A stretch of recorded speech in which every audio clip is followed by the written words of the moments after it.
It is 5:30, so I will officially call this meeting to order. Thank you, everybody, for joining us for the Brevard City Council regular meeting on Monday, October 21st. And everybody who came in person, welcome. And for those that are watching online, also welcome. I want to start by introducing the folks sitting up here. On my far right is our city attorney, Mac McKellar. Next to him is Councilman Lauren Wise. Next is Councilwoman Pamela Holder. Then we have Councilman Mac Morrow. I'm Mayor Maureen Kopoloff. To my immediate left is our city clerk, Denise Hodgson. Next to Denise is Mayor Pro Tem and Councilman Gary Daniel. Next to him is Councilman Aaron Baker. And finally, on my far left is our city manager, Wilson Hooper. So with that, now I would like to ask Pastor Kenneth Albright from the Lutheran Church of the Good Shepherd if he would please give the invocation. Pastor Ken?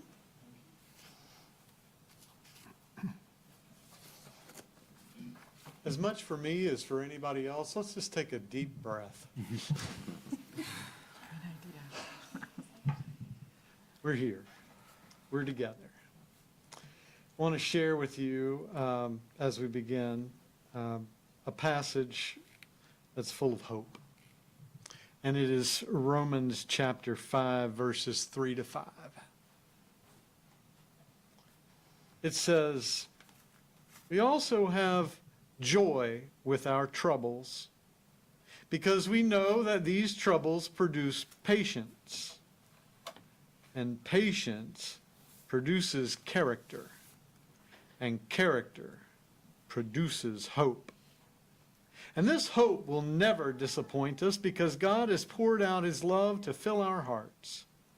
He gave us his love through the Holy Spirit, whom God has given to us." You know, in this particular version that I read from, the New Century Version, it refers to it as patience. In other translations, it says endurance. Perseverance in others. I like that quality, and I think we're all being challenged to endure right now, to be patient, and I think there's a word that I like called stick-to-itiveness. Stick-to-itiveness, to hang in there, to have tenacity, and trust that as we grow in our own strength as human beings, that we will also experience hope that a new future is possible. And I want to thank you all for being a part of the new future that's being created right now. And so I ask a prayer. Lord God, bring patience, endurance, perseverance to this city council in these defining and character-building moments, as they decide on what to move forward with and what to let go of, what to change and what to let be. As they negotiate mazes of legal battles and potential litigation, bring them wisdom, tenacity, and may hopefulness attend them. Lift their spirits that they may find encouragement and purpose in their work, and confidence that efforts toward the common good are never in vain. I ask this in Jesus' name. Amen. Thank you, Pastor Ken. All right, if everyone would please join me in the Pledge of Allegiance. Attention, honor, pledge. I pledge allegiance to the flag of the United States of America and to the republic for which it stands, one nation, under God, indivisible, with liberty and justice for all.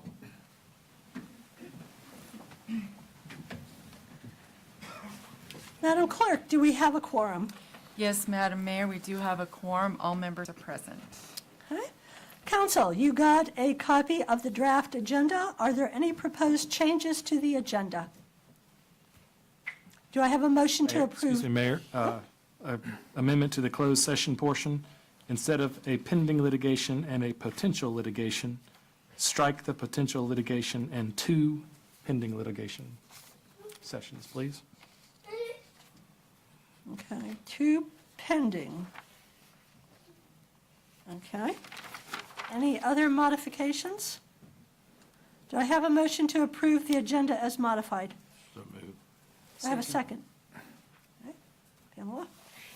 All in favor? Aye. Opposed? The agenda as modified is approved. Council, the minutes of the October 8th, 2024 regular meeting were sent to you. Are there any corrections or changes to the minutes? Do I have a motion to approve the minutes? So moved. Do I have a second? Second. All in favor? Aye. Opposed? Minutes are approved. We will move on to public comments.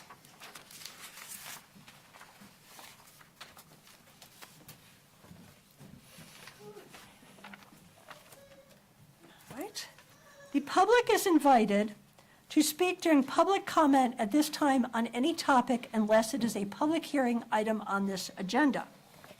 Anyone who wants to speak must register with the city clerk, which is what this list is. When it is your turn, step to the podium in front of city council, state your name and address clearly, limit comments to 3 minutes or less, and avoid repetition. And I will say, because I do know that tonight we have a number of Spanish speakers with a translator, that I will extend the time for the translation to 5 minutes per speaker. Direct comments to the full council, not to an individual council member or to staff, and groups are encouraged to appoint a spokesperson on their behalf. All right, our first person during public comment is Paula Hartman-Stein.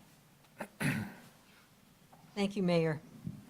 I'm Paula Hartman-Stein. Address is 249 Pine Mountain Trail in Brevard, and I'm making a few comments because of my role as community coordinator for Age-Friendly Brevard and its programming. So I just want everyone to know who's listening, and all of you and everyone in the audience to know about a project that we began a few weeks ago. I've arranged for a total of 9 community support groups that are open to adults of all ages, and we've had 2 so far. They are on Monday mornings from 9 to 11, and they're done in conjunction with the nursing program of Blue Ridge Community College. So I always have a group of nurses present, young people. Our first meeting, which was a week ago Monday, we had age range, talk about intergenerational, age 19 to 86. And we had a larger than average group of 31 people. The optimal size for these things is around 20, 21. Today we had a total of 13. And the reason I want to just say this is that, the psychological and emotional impact of hurricanes can be profound, even for people who haven't had their own property destroyed. This is in the literature, in the psychological literature for many years, and I've been combing that literature. Social support and community cohesion play important roles in buffering this emotional toll of disasters like hurricanes, and communities that come together, share resources, and provide emotional support report lower levels of distress compared to those with weaker social networks. That's why we're offering this series.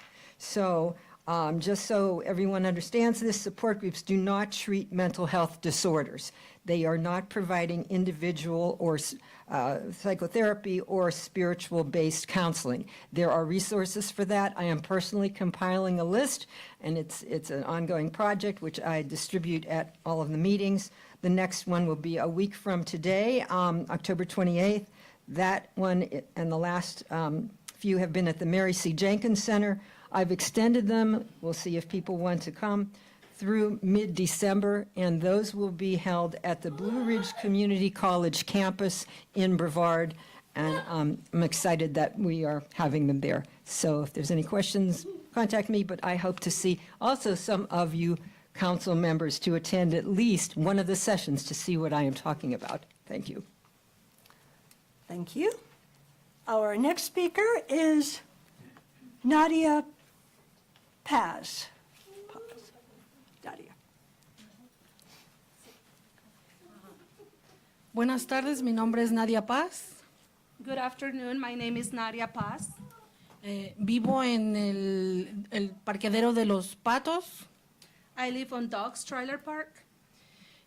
Quisiera yo mencionar que nos afectó mucho este huracán. I would like to mention that this hurricane affected us a lot. Todo el parqueadero se ve muy vacío porque la gente no ha podido regresar a sus casas.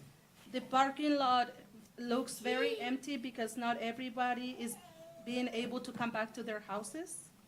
Escuché que hay una situación donde hay un problema con los permisos o porque no se pidieron permisos o porque no se buscaron los permisos. I heard there was a situation regarding the building permits. Maybe because some people didn't ask for the right permissions or people didn't get the permissions. Lo que sí yo sé es que vi mucha gente dispuesta a ayudar de corazón a toda nuestra pequeña comunidad en el parqueadero de Los Patos. One thing that I did see is I saw a lot of people volunteering from their heart, wanting to help the small community at Dogs Trailer Park. En una situación así, donde todos estamos en shock, aceptamos la ayuda porque la necesitábamos. In a situation like this where everybody was in shock, we accepted all this help because we need it. Y lo último en que se pensó fueron en preguntar por permisos, saber cómo iba el protocolo de construcción. Aceptamos porque tenemos hijos, hay niños pequeños, porque en ese pequeño parqueadero hay personas con bebés y la gente estaba en ese momento necesitada de ayuda. The last thing we thought about was asking for permits. We wanted to get our houses built again. We didn't think about the protocol. We accepted the help because in that parking lot, we have people who have children, small children, and because there's people that have babies there, and we just needed the help. Y ahora veo que ya no están los voluntarios y sé que es por causa de esos permisos y quisiéramos saber qué se detiene, qué hace falta, sabiendo que ustedes saben que esto no es por esos permisos no son necesitados porque a alguien se le ocurrió renovar su casa, sino porque este fue motivo de una emergencia y creo que no hubo comunicación. So now I'm asking, I see that the volunteers are no longer there, and I want to know, was it because we didn't have these permits? People were not just remodeling their houses because they wanted to. People were doing this because it was an emergency situation. And we want to know what is stopping us from remodeling our houses for an emergency. Creo que eso. That's all she has. Okay, thank you very much. I think I'm next. Okay. Jessica Miranda. Okay, Jessica, okay. yes, you are next. Yes, okay. So my name is Jessica Miranda, and I'm the executive director of El Centro Comunitario here in Brevard. I want to thank you guys for giving me the opportunity to talk, and today I'm talking in behalf of the families that live at Dogs Trailer Park. So when I found out about these families and their situations, the first thing I thought is, how can I help them? So I went out to their trailers and started looking at the conditions where they were staying. People were sleeping in mattresses full of mold. There was water. Some of the houses, the water went up to the windows, but they were still staying there because that is their place. A lot of these people bought these trailers years ago. They've been working on their trailers. They're putting new stuff in the trailers for their children, for themselves. So I know that we have these problems with the flooding zone. I know that there is new requirements, but I also know that these people are willing to go by those requirements. We just need time. If you guys give them time to rebuild their houses as they are right now, they will lift up those trailers. They're not gonna say, no, we don't wanna do it anymore. Trust me, I know these families. These families have worked for many years. They cannot go to the bank and ask for a loan, just like everybody else, because of different situations. But I can tell you that these families will comply with you guys. They will lift the trailers once they have the money to do it. At El Centro, we've been raising a lot of money to help them rebuild. We have materials. We had contractors willing to spend the time there. We had electricians, we had plumbers, we had everything. The only thing we didn't have is that thinking about getting those permits to continue to do the rebuilding the trailers. Right now, we have about 15 families, Hispanic families that I'm working with, and we're sending them to different places to stay. Some people are staying at the Brevard Music Center, some people are staying on vacational rentals. I've been paying $3,500 a month for families to stay for 1 month in a vacation rental when I can use the money to purchase materials and make these things faster and for a longer term. So today I am talking in behalf of them, but I'm also talking in behalf of El Centro, and just, we want a place for these families. They want to have a safe place for their children, but this was an emergency. And just like she said, they're not doing this just to, you know, have a nicer place. They're doing it because it needs to happen, but we will help them get the trailers lifted if you guys give us some time to do that. Thank you. Thank you, Ms. Miranda. Our next speaker is Blanca Rojas. Thank you. Good afternoon. I'm also a resident of the Duckworth mobile home, and of course, I'm a single mom. I have a 16-year-old that lives with me, and that is our concern. What are the next step for us to do the work that we need in our homes? Because we work, we have children, and of course, we also have bills to pay, rent to pay, lot rent to pay, and the concern is, are we going to be able to fix our homes, or do we need to wait for you guys to make a decision on what's the next step to follow? More than anything is that we all lost something. Some lost more than others, but we all lost something. For example, I lost my car. I had to purchase a new one because I need to move around to do my job. And of course, one of the things is that I lived there for 14 years. I have never seen something like this ever happen. We have been flooded before, but this one is the massive one. And like they said, it was an emergency to get people in there and help the families that needed it the most. But we're concerned what is going to happen to all of us, and especially the ones that were affected the most. When are we going to hear what's next to go ahead and move forward or start looking for another place? Or it's just a waiting period. How long before we actually hear something concrete and forward so we can start moving around and see what's best for all of us? Because it's not just one family, it's quite a few. Thank you. Thank you, Ms. Blanca. Oh, Ms. Rojas, sorry, Blanca Rojas. Our next speaker is Nataha Vega.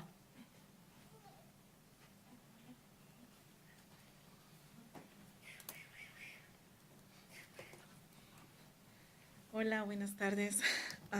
Mi nombre es Natalia Vega y hablo por mí y por mis hijos. Hi, good afternoon. My name is Natalia Vega, and I'm here to speak for me and for the behalf of my children.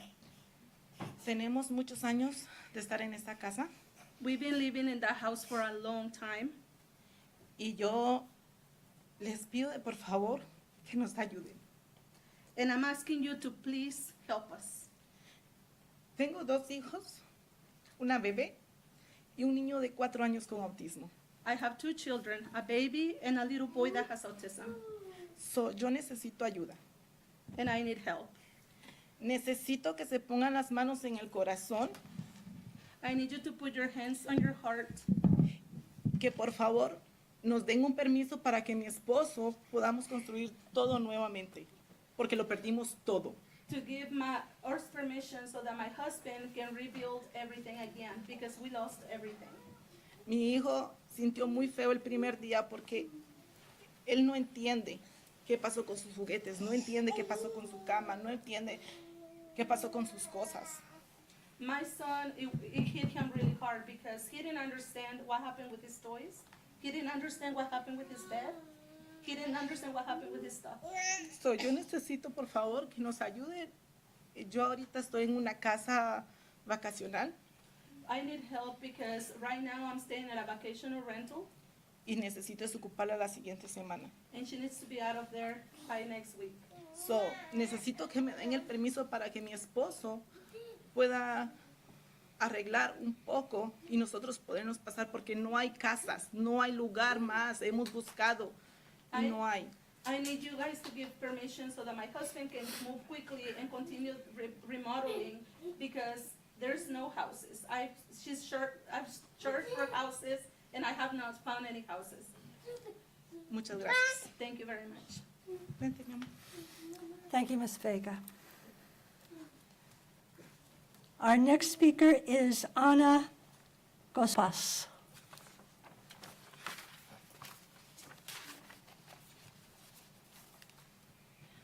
Buenas tardes, mi nombre es Ana. Good afternoon, my name is Ana. Bueno, en esta tarde nuestra comunidad hispana ha sido demasiado afectada.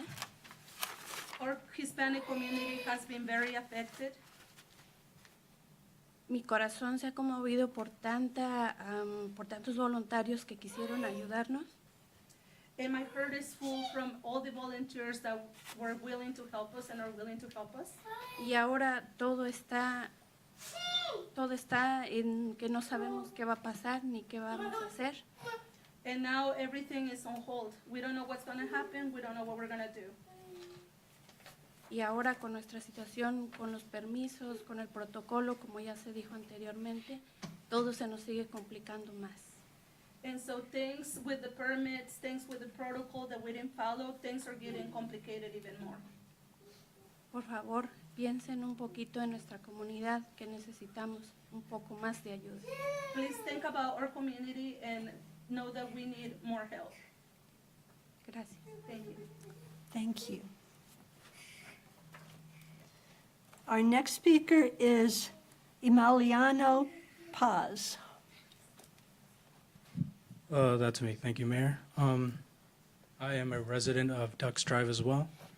I've lived there for about maybe close to 20 years now, and I understand that in order to do things in this world, you have to follow protocol, whether that's at a job, everyday life. I understand that. But when this hurricane hit, it didn't, it affected everyone. When the waters and the wind rushed in, it didn't look for a permit. It didn't care what language you spoke, what financial status you were in. It hit us all. And we see the destruction in Chimney Rock, Bat Cave, Lake Lure, Asheville, Hendersonville. It was a tragedy. Nobody expected this. Maybe last time something like this hit us was 100 years ago in 1916. What really, I think, touched a lot of people's hearts in this community was the fact that volunteers from all over the country, all over the areas around us came to help us. And they did it out of a feeling of camaraderie, and they did it without asking anything in return. They brought materials, they came to help, they did anything that these families needed. And I understand there's protocols to follow, but we couldn't wait 3 weeks, 4 weeks. We needed to rebuild soon. There is families out there that have babies. Winters are coming and it's getting cold. And with everything that we lost, the last thing on our minds was, what is the protocol? Because what would be the protocol? This was a natural disaster. We didn't know. We didn't expect this. And to me, these families are getting help. If we can't get things working or the permits can't come in and people can't get help, we're at risk of losing houses. And right now we know all over the country there's a housing shortage. Where would these people go? These people contribute to the community. They work with us. They work around us. The children, they go to our schools. It's a big part of the community.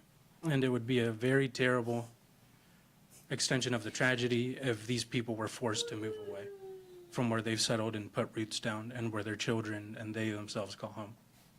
So I'd just like you guys to keep it in mind. I understand that we're still kind of coming off the effects of the storm, but just if you could find it in your hearts to, I don't know what could be done, but understand that these people came to help us out of the kindness of their hearts, and we are very deeply moved, and we are touched by what they did, and we welcome them in without a second thought of what the right protocol was.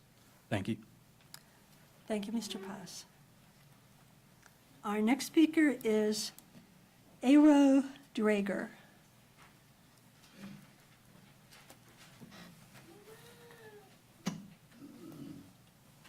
Thank you. It's Arrow Dragon, and thank you for this moment to speak. I don't think I can say anything more clear than what the gentleman just said, but I speak on behalf of being a board member of El Centro. I have been in a place of survivor's guilt since, I guess, Thursday afternoon, seeing that the disparity between some of us of what we've experienced through this time. Nevermore was that so apparent as helping at the distribution center at El Centro, and also seeing the amazing capacity and huge hearts of our community wanting to come in and assist each other and help out. Our amazing director, Jessica Miranda, has been able to get funds and resources to a lot of these families. But now we're kind of in a holding zone where all of us that have these big hearts that want to help the people that are further affected are at a standstill, and that we see that that's kind of a displaced in a separation of our Latino community. And so I ask that instead of, I know, again, we have the protocols, we have the FEMA and new flood zones, but instead of a scarcity mentality, if we could just look at that trust and support that there are folks that we have the resources, we have the helpers, there are no other places to build or rebuild, and that we actually trust each other, that we know that we're here and we will conform. But again, as Ms. Jessica said, we need the time, we need the ability, we need the permission, and that we would be very grateful for. So thank you for your time. Thank you. Our next speaker is Jim Hannon. Do I need to come up there, or can I just Please stay? come up here because this is being broadcast. It's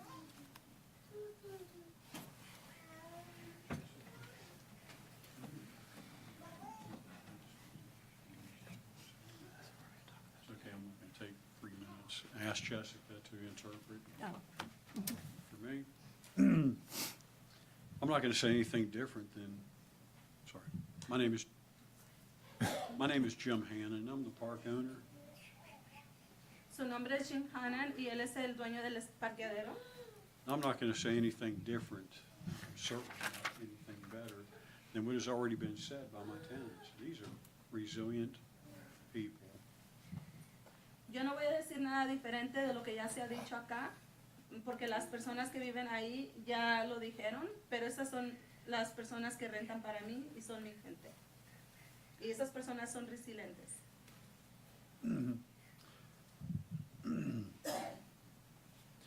Was notified by Mr. McKellar, it was last week.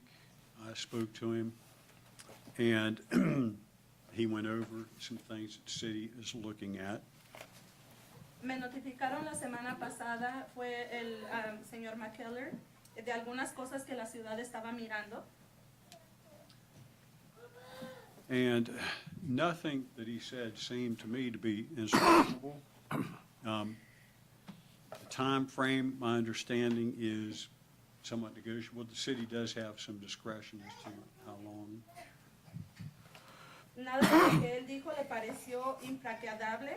El plazo, según lo tiene entendido, es negociable con la ciudad y también la ciudad tiene una cierta discreción.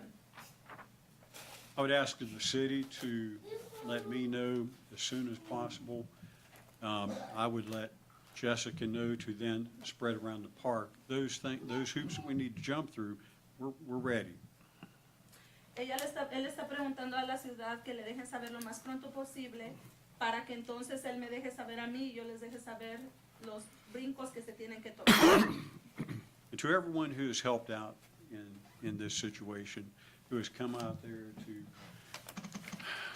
to pound a nail, to bring food out, provisions, and the people that are listening, I thank you from the bottom of my heart. Y para todas las personas que han ayudado en esta situación y que han traído comida y provisiones a las personas que están en el parqueadero, y para las personas que están escuchando, les agradezco de corazón. Thank you. Gracias. Thank you, Mr. Hannon. All right, that is everybody that signed up for public comment. Let me, for a second, explain some of the process of how City Council works here, because we have a number of people who are not familiar with coming. Okay, we do not immediately address your comments, but the topic that everybody from Ducksworth Trailer brought up is on our agenda for later this evening. It will be discussed by council under new business. So the fact that we are not right now, this second, answering your questions does not mean that we have not heard them. And I want to thank the entire community that has come out here and that has opened their hearts and shared with us your feelings. And it will be discussed later in the meeting. And so you are welcome to stay for the meeting, or I know sitting through a meeting in English may not be most productive for everybody. You can also feel free to leave at this point, and any decision made tonight will be passed to Jessica so that it can be passed to the community. So I just want to make sure everyone understands that, you know, feel free, I know you've got children here, that you don't have to sit through the entire meeting, but that we did hear you and we will be discussing this later.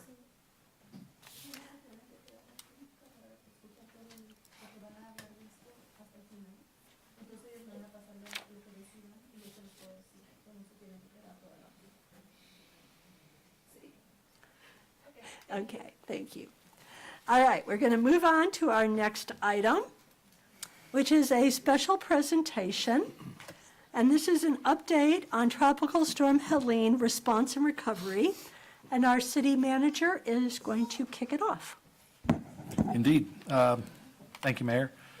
Before I get into the heart of my presentation, I want to encourage everyone to read the tea time story, or better yet, review the minutes of Jamie Lauder, the county manager's report last Monday. Her presentation has a lot of stats, and admittedly, it's going to be a more comprehensive report on the full scope of the response efforts than mine will be, because emergency management is a county function, and they've been the lead agency for the Helene response. But with that said, I also want to thank our county colleagues for all that they did. I want to make it publicly known here and now that their job during this crisis was harder than ours. If you're one of those people, and I know there are a few in this community who subscribe to this false notion that there's some sort of rivalry between the city and the county, you can put that notion to bed, because the two agencies supported one another here, and also it's indisputable that they had the harder job and the greater responsibility as part of this effort. But with that said, today I'm going to focus on Brevard and on the elements of the recovery that were specific to us. And I'm glad to say that comparatively, we fared okay during the storm. And I'm not trying to diminish the suffering that folks in the room and others experienced, but compared to some other places, as our speaker said earlier, we did okay. This storm will probably go down as the most historic catastrophe Western North Carolina has ever experienced, and there are going to be long-term impacts that we haven't started to experience yet. But in Brevard, at least, all our infrastructure is intact and functioning. All our public services are open. There were no deaths, and I think we are at a point where we can start to pivot towards recovery. Oops, excuse me. So today I'm going to give a short presentation covering the items that you see on the screen. My presentation is more or less in chronological order, but there may be a few events that I share that are out of order. And then I'm going to ask the department heads of the various entities of the city of Brevard who are involved in the response and recovery, specifically Chief Jordan, Chief Cooper, David Tide, Dennis Richardson, Emery Owens, and Mayor Kopoloff, to give more detail on their particular activities during the storm. And then we'll talk about recovery efforts that the mayor has been intimately involved with. So, I want to preface these next few slides by saying that most of our preparation for the storm took place quietly in the years leading up to it. That's when our fire personnel, for example, got trained on swiftwater rescue. That's when our public works personnel cross-trained on the elements of public works that weren't their normal job responsibilities. And that's when other staff learned how to do the things we hoped we'd never have to. But this slide and the next cover the intentional preparations we made for Helene. And I'm not going to read them all, but I'll leave them up here for a minute so folks can read.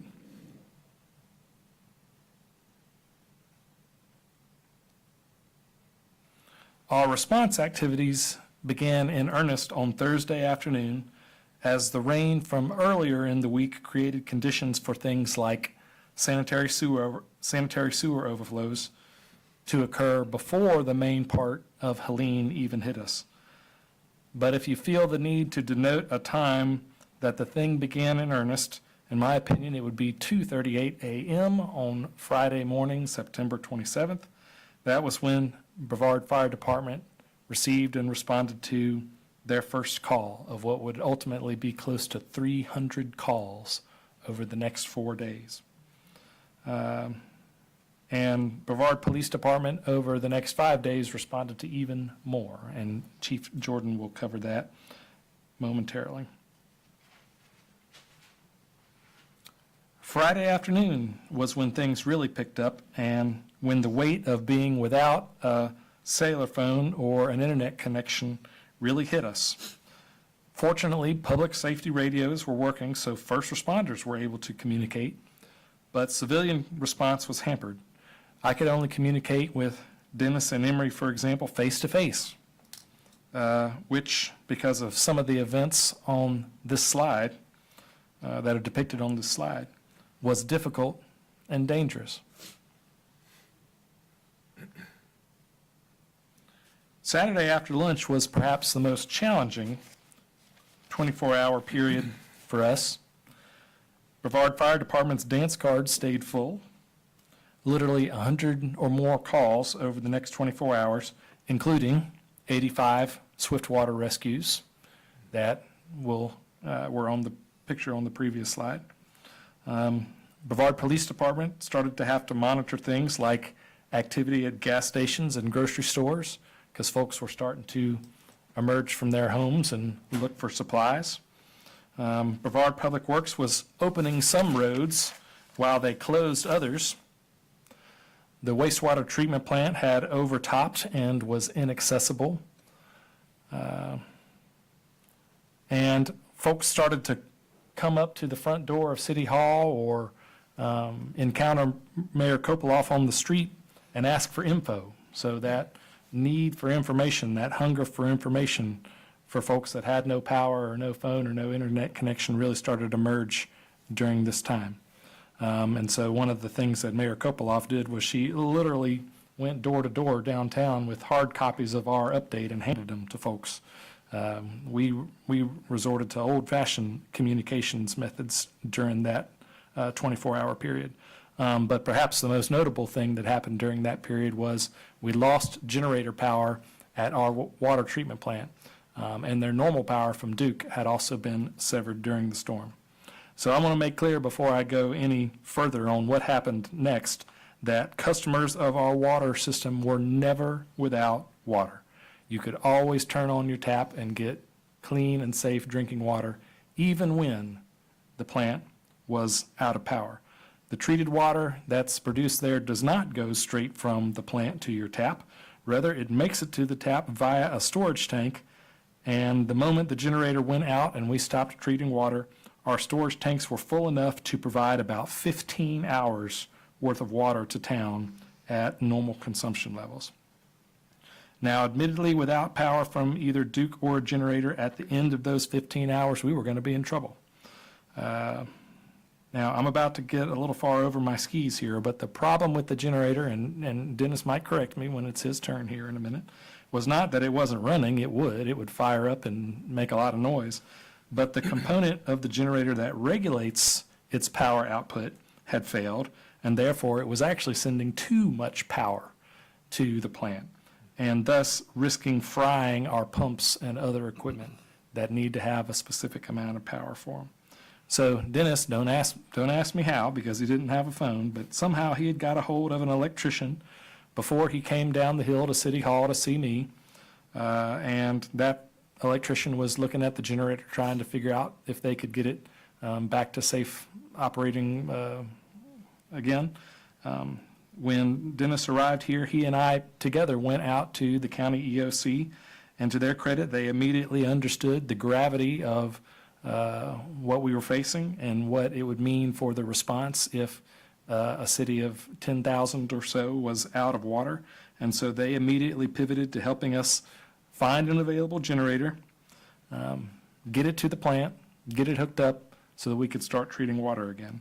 So I'd say, Dennis, what do you think? About 10 hours after the generator broke, within 10 hours, we had a spare one installed?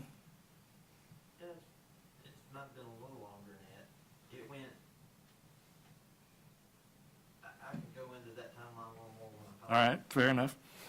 Within a reasonable time frame, we had, and remember, there's flooding and other things going on at that time. Within a reasonable time frame, they had sourced the generator, dragged it out there in challenging conditions, and got it hooked up. And it helped us bridge the gap for about another 12 hours until permanent power was restored at the plant. So Dennis will share a little bit more. All right, the afternoon of the 29th. So that all happened overnight on the 28th and the 29th. The afternoon of the 29th, in my opinion, was the turning point for us. Previously inaccessible facilities like the wastewater treatment plant could now be accessed. We were getting regular deliveries of things like fuel for our equipment and food for our crews. And Brevard Fire had enough staff, both from their local contingent and from other communities, to respond fully to any kind of call that they had. The mayor's outreach shifted from handing out flyers and going on the radio to doing personal outreach with folks like TVS, the hospital, the Job Corps. She even spoke with the Red Cross folks during this time to find out how they were, to share updates with them. This was a really important element of our response because her outreach helped quell rumors. It helped connect people with emergency resources that they needed to survive during that time. And so her face-to-face outreach, I think, was an important part of our response. It was also at that time that we started to do some damage assessments, and I'm going to depart from the chronology a little bit here and talk about the damage assessments that we conducted then and since that time, and summarize the big ticket findings of those assessments. By and large, we did okay. The biggest loss that we experienced as an organization was one of our new police cars. It was crushed by a falling tree. Fortunately, no one was in it. And so that car is a total loss, and likely the equipment inside of it as well. We also lost a couple pieces of equipment that fell from a fire truck during one of their responses. One of the bay doors on our fire station was damaged, and gosh, the driver of the truck who ran into that door, he felt so bad. I said, man, don't worry about it. We can pay for a new garage door. Just keep on hanging in there, man. There's some damage to the stream near the water treatment plant that, although it is not affecting our operations yet, will need to be taken care of here in the weeks to come so that the next rain doesn't block the intake, for example.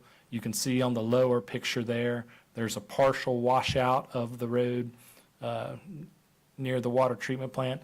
It's not affecting the water that we use per se, but if that washout gets any worse, it could wash downstream and affect the bridge into the plant. And so we'll need to take care of that pretty quickly. The top picture is an RBC cup, for lack of a better word. So that's one of the pieces of physical infrastructure that treats our wastewater, and it was damaged by debris that was passing through that tub. We've got enough of those intact to treat the water, but we will need to replace those. And as you all know from all our work with wastewater treatment plant replacement over the last year or so, those are harder and harder to find. And so we'll probably have a hard time sourcing those, but we'll need to, so that we'll have enough there to keep on treating. And then we had some minimal damage here at City Hall that we'll need to touch up here in the weeks to come. So other than the car, nothing of substance was damaged or lost from our organization, and we are grateful for that. And there's a picture of the car we lost there. Okay, by Monday at noontime, Monday the 30th, communications began to normalize. Some cell service was restored, and we'd actually found enough public safety radios to distribute to Dennis and Emery and David and others so that they could stay in touch. Mayor Kopoloff was now on WSQL and WGCR, and Becky's ability to use civic alerts, social media, and all our online platforms returned. The next stage, I guess you could call initial recovery, or you could call it the final phase of our response. It's at this time that Public Works stepped to the fore, applying most of its forces to clean up trees and things like that, but also, and perhaps even more importantly than cleaning up trees that had fallen for public health, waste that had been created as a result of the storm. Dumpsters around town, whether they were public dumpsters, private dumpsters, started to fill up quickly as folks tossed out their spoiled food and other things that were destroyed by the storm. Our crews emptied many of these dumpsters, whether they were our responsibility or not, just to keep things sanitary and prevent critter infestations and other public health hazards from piling up. And as pictured, we took our brush truck around and started to pick up debris piles that were appearing curbside as folks started to think about repairing their homes. And this is a service that we are continuing to this day, making supplementary waste trips so that as soon as this stuff gets stacked at the curb, we can have a truck there within a reasonable amount of time to pick it up before it becomes a health and safety issue. Oh, and by the way, somewhere on this day, our Public Works crews also fixed a water main leak that threatened to cancel out all the progress we had made getting more clean and potable drinking water in our tanks. So thanks to them for stepping up during this period. But if you call that the last phase of our response, you can say that the recovery phase truly began on the 5th. That was when we resumed our normal operations and shifted all our energies to recovery. FEMA arrived during this period and started doing their thing throughout the community. And our communications became reliable enough so that other agencies like HAC and Habitat and El Centro could resume their operations fully and start communicating with one another to coordinate recovery activities. And then, of course, at the bottom of that screen, the sort of most recent piece of notable news, and that is an in-person FEMA Disaster Response Center opened late last week at one of the county buildings, and that's where you can go and register for FEMA aid. And depending on your circumstances, I mean, every case is different, but depending on your circumstances, you might have your FEMA recovery assistance in hand within a few days of your visit there. So I'd encourage everyone who thinks they have a FEMA-related claim to visit those folks there as soon as you can. All right. Mayor Kopoloff will talk in more detail about some of the things that are summarized on this screen. But I just wanted to post them here for folks to see. These are some of the recovery efforts that have got underway here in the last week or so. And I want to draw particular attention to the last bullet there, City considering policy changes to support recovery efforts. One of those, of course, is on the agenda here later that we'll talk about in a moment, and that we've heard some comments on from the public. But others on the horizon are changes to the UDO to permit trailers and RVs to be used as temporary dwellings for more than the prescribed 180 days, and considering an exception to the rules that say grandfathered short-term rentals that change their use for more than 180 days lose their ability to be short-term rentals. We want to make sure that short-term rental owners who are benevolent enough to offer their units up for temporary housing aren't penalized for that and can continue to operate their unit as a short-term rental once its time as an emergency temporary housing unit is concluded.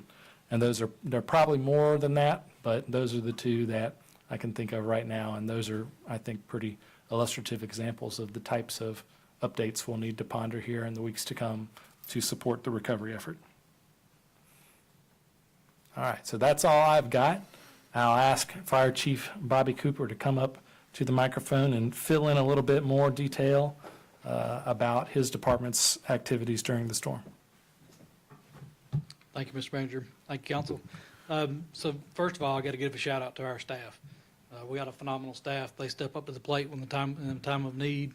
And some of you may not be aware of this. At the time of this incident, when this storm occurred, I was actually on vacation in Cancun, Mexico. So I got in the front end of the storm when it was still a tropical storm as it came through Cancun. I was in constant communication with our folks up here, trying to keep abreast of what was going on. Our deputy chief, Bradley Elmore, who lives in Brevard, but his full-time job is a battalion chief at Hickory Fire Department. He works 24 hours there and is home for 48 hours. So when the storm started, Bradley was at work in Hickory. He and I were in constant communication with each other because we could still talk. Once we lost communication here, we didn't have communication with anybody. The problem was the next morning when Bradley got off work, he didn't think he could get home because 20, 26, and 40 were shut down. So there was a little bit of time that we didn't have any communication with our staff, but we still knew that everything was going to be taken care of. And next in line was Assistant Chief Mark Norton, who stepped up, and he did a phenomenal job, was here most of every day for several days. So got to give them credit for everything that they did. And that follows in line with our chain of command and doing what we normally do on a daily basis. Manager covered a lot of the things that we did, but just a couple other bits of information.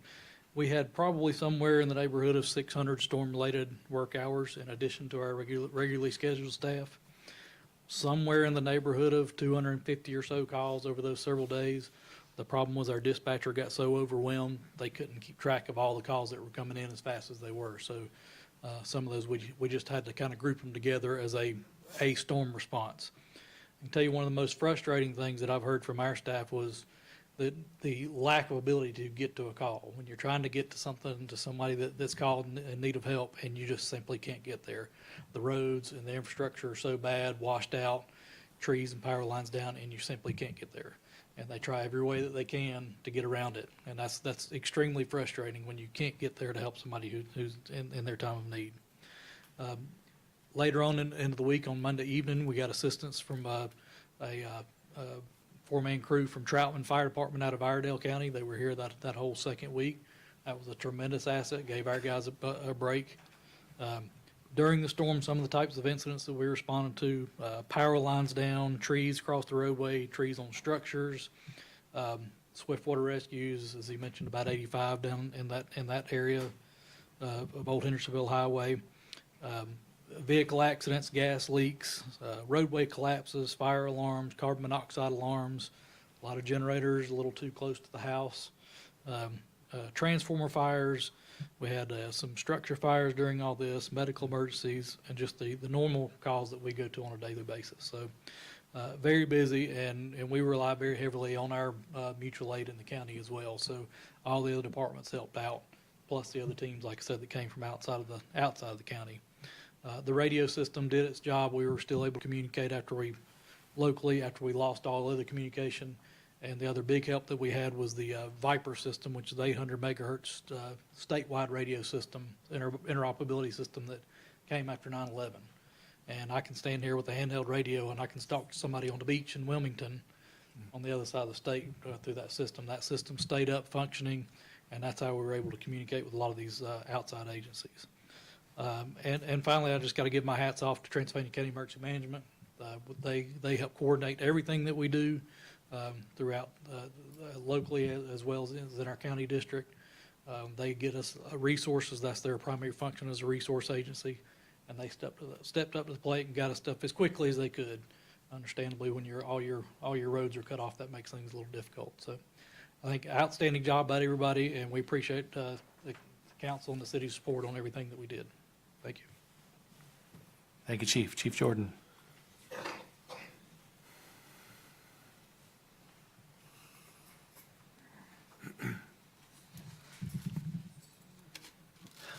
Council, from Friday to Tuesday during the crisis, and I'll say it's a crisis, we handled 1,176 calls for service over a 5-day period.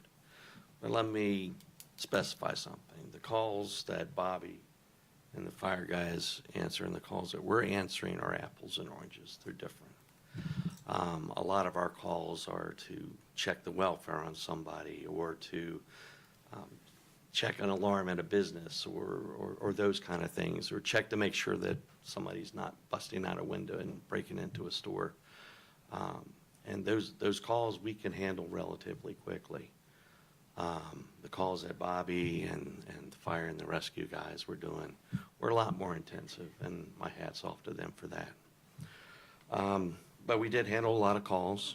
We had people at our station pleading, will you please check? They would drive up and ask, would you please go check on my friend, my family member? And a lot of those persons actually resided outside of the city. So we had to do what we could with trying to direct them toward the county to check that. It became very clear to us that we were blessed. We caught less of the storm because I think of where the eye was positioned. So we got beat up going in and beat up going out. But we definitely did not see the level of devastation that some other areas did around us. And we're grateful for that. In my 31-year career, I've handled crisis situations like this and disasters, natural disasters, where we were issued body bags. And all I kept thinking was, I hope it doesn't come to that, because I don't want that for any of my people to ever have to live with any of that. And thankfully we didn't. We had everybody pitching in. We had my front desk person, Kristen Jones. She's our administrative specialist.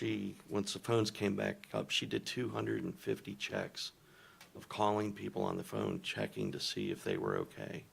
We had a big master list that was entered into the 211 system, and she was going through that, trying to make contact. And we would always have a contact point back, like, Sue called to check on you. She couldn't get through to you. And we all know with the phone service, that was pretty common. But people were very grateful for her voice, being a voice of comfort, really, saying, hey, I'm out there checking on you. And she's my front desk person. We had Sergeant Alyssa Coburn and Detective Crystal Hibbs. They were out during the storm on Friday, and they were placing barricades so that people wouldn't do the stupid thing and drive through high water, and we'd have to rescue them then. And I understand how people try to do that because they think, oh, it doesn't look that deep, but it can wash you away, and now we've got more people to rescue. They were out there and they heard someone crying for help on Old Hendersonville Highway. And they waded through water that was up to their waist to try to get there and assess it. And that really kicked off a big push for our swift water rescue teams to go out there and start evacuating Old Hendersonville Highway and of course Cherry Street as well. We had a lot there. We had Lieutenant Brent Sorrells, who was thinking outside the box. We had MREs to give out, and he reached out into the community to say, let me see if I can get these to you to help. He was down on Duck Drive handing out some MREs as well. or evening shifts that came in. Not everything happened during the day. We had a lot of stuff happening at night too. They were doing the same thing. They were reaching out into our communities like the Crest and some other ones to check on people and make sure that they had some meals. We had employees that were displaced. You heard the one police car that got crushed by a tree. That was at one of our employees' homes. And she couldn't get to us. And I'll touch on that in a few minutes, but we were able to secure hotel rooms, a couple hotel rooms to help ease the burden of not being able to have a safe place to stay. And the public was very supportive. We had a steady stream of food and water coming in, and we even had some cookies from Mrs. Hooper. We appreciate that. I returned the Tupperware. But we had an outpouring of support, and it was really wonderful to see. I want to thank this council, and I want to thank Wilson, because we have a new facility.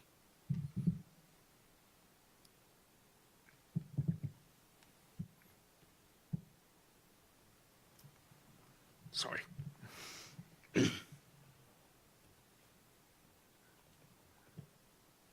We were able to make meals.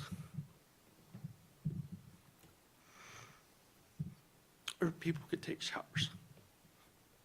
And I'm grateful.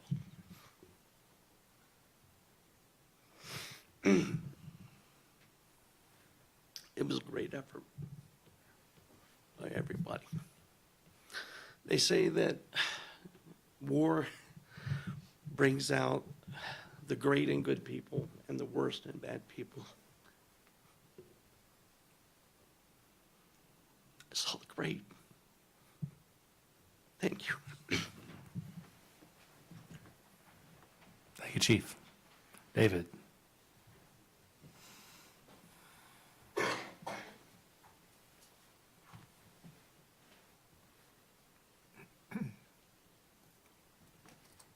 Mayor Pro Tem, council members, Mr. Manager, thank you for letting us share a little bit about what we witnessed. As you know, I'm new in this role, but I've done this kind of work for a long time. And what I was able to recognize easily is many, many good people all around me. Several of the folks that you've heard talk, including our own manager, really did a good job cheering us through this. Wesley Shook should be the person up here speaking tonight, but regretfully, Wesley was ill today. But his folks, Wesley himself, starting Friday, Saturday, Sunday, he had a group of about 5 folks that just really jumped on things and tackled it, and were hitting, trying to clear the trees that Chief Cooper and Jordan talked about, doing our best to get roads blocked to protect people from going down dangerous areas. A tremendous effort of just doing whatever it took to try to keep the rest of us functioning and happening. And you'll hear more as well from Emory and Dennis. I don't want to steal their thunder from what it took to keep those 2 plants operational as well. One of our folks was on paternity leave. He just showed up. Nobody even called him. He just showed up Friday. He knew he needed to be here. And that just really speaks to the caliber of folks that we have working here.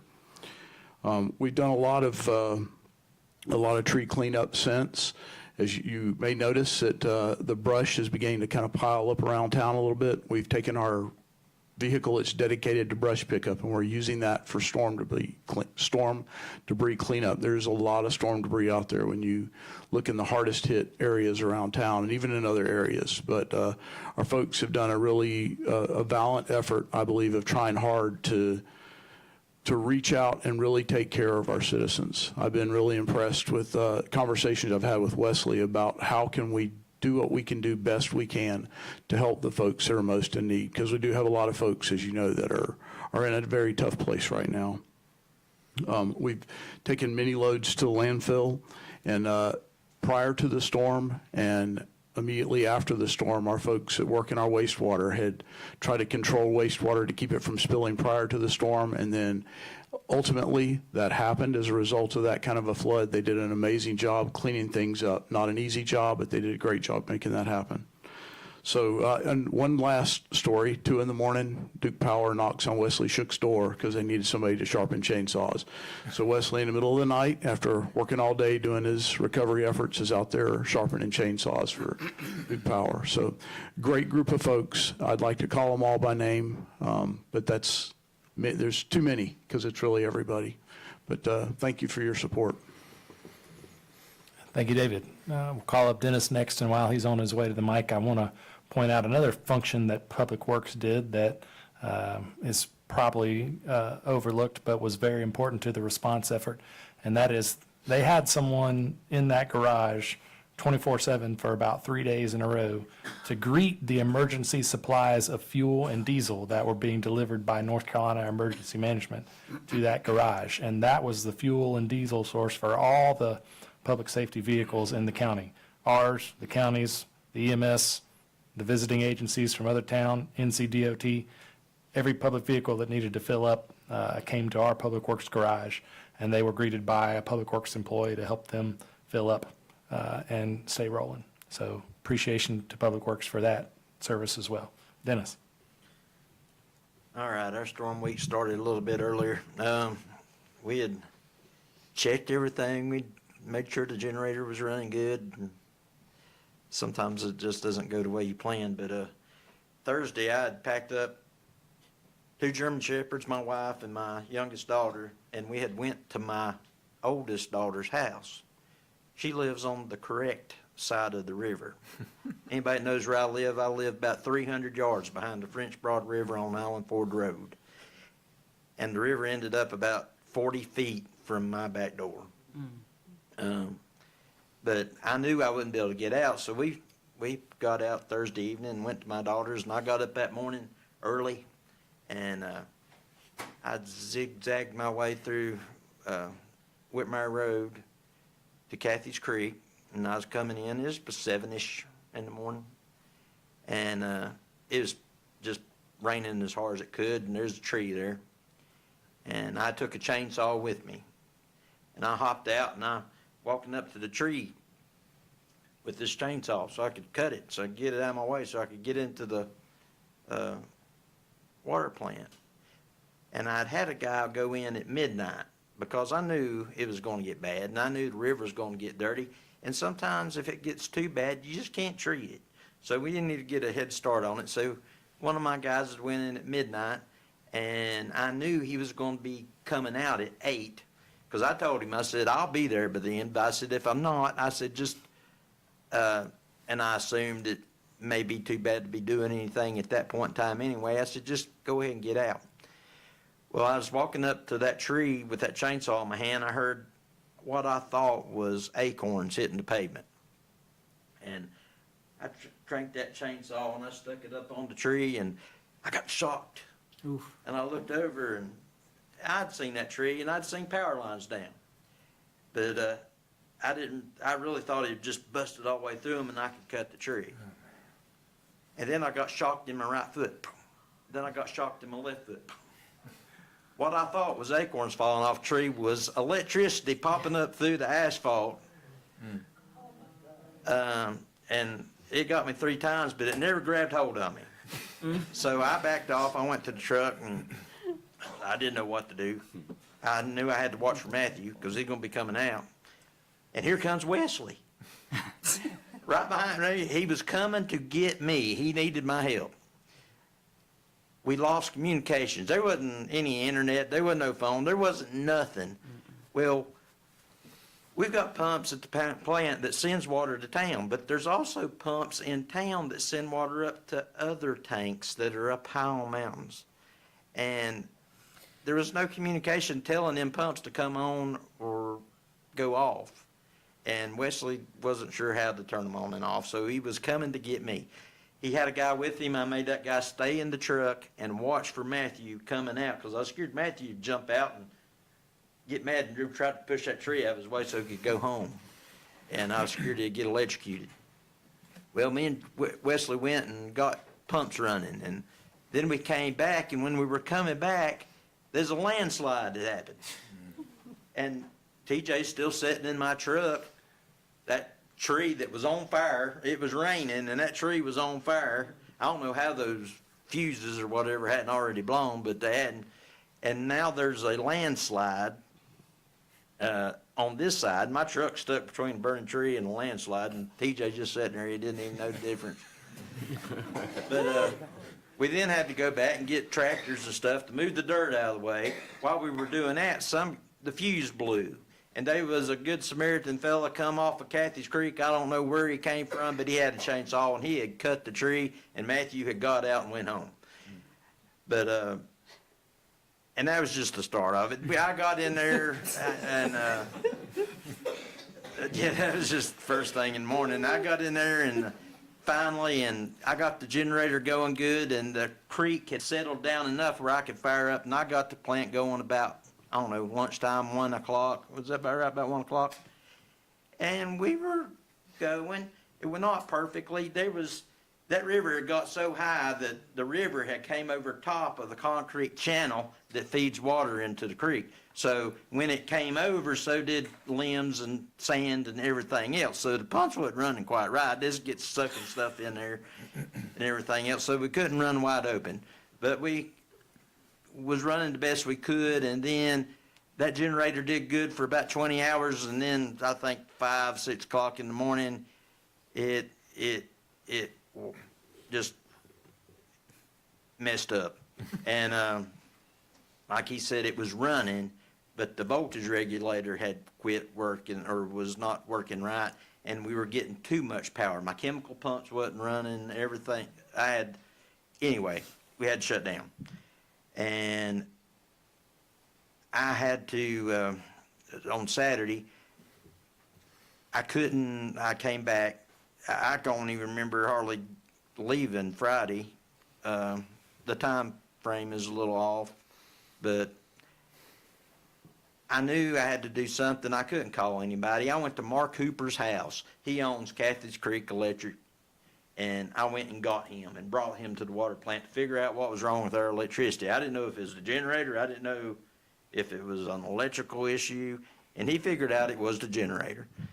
So we just shut the generator down, and I had to go find Wilson, and he told you we went and we had a lot of help, but the lack of communication was probably the hardest thing to overcome. You know, sometimes you need help, and sometimes when you can't holler for that help, you don't really know what to do, but some way, somehow. But I mean, they took a boat to get Richie Hooper.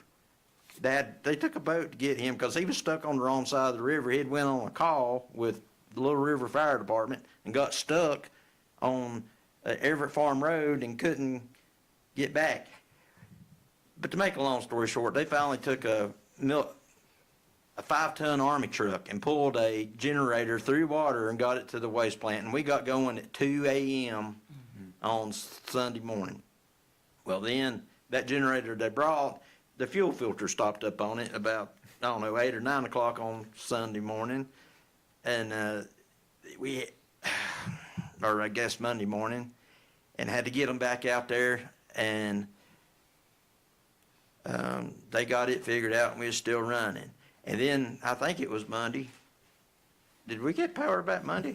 No, I think it was Sunday. Sunday, okay, Sunday. I sort of blended together. I finally came face to face with a Duke Power employee on Kathy's Creek Road Sunday morning. And I had a very expressive conversation with him. And within an hour and a half, there was line crew on Kathy's Creek fixing the power, and within 3 hours or so, we had power back. And at that point, we just had to keep it running, just to catch up what we'd lost. But on the good side, Saturday when we were down, my guys actually got into the intake and cleaned out a bunch of mess that had went in there because it was messing up the pumps. So we made the most of our downtime. But and we got the creek cleaned out last week because 10 big tandem dump truck loads of gravel had came down the creek and piled up right in front of the intake. And it was all right at the time, but as soon as the river goes down a little bit, we wouldn't have been able to get water in. So we had to get it. I think we're gonna be all right. Thank you, sir. Emery.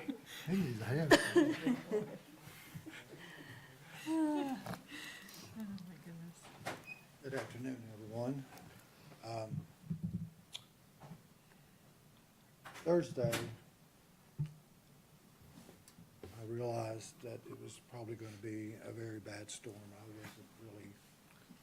I kind of downplayed it a little bit in my mind that it would be a bad storm, but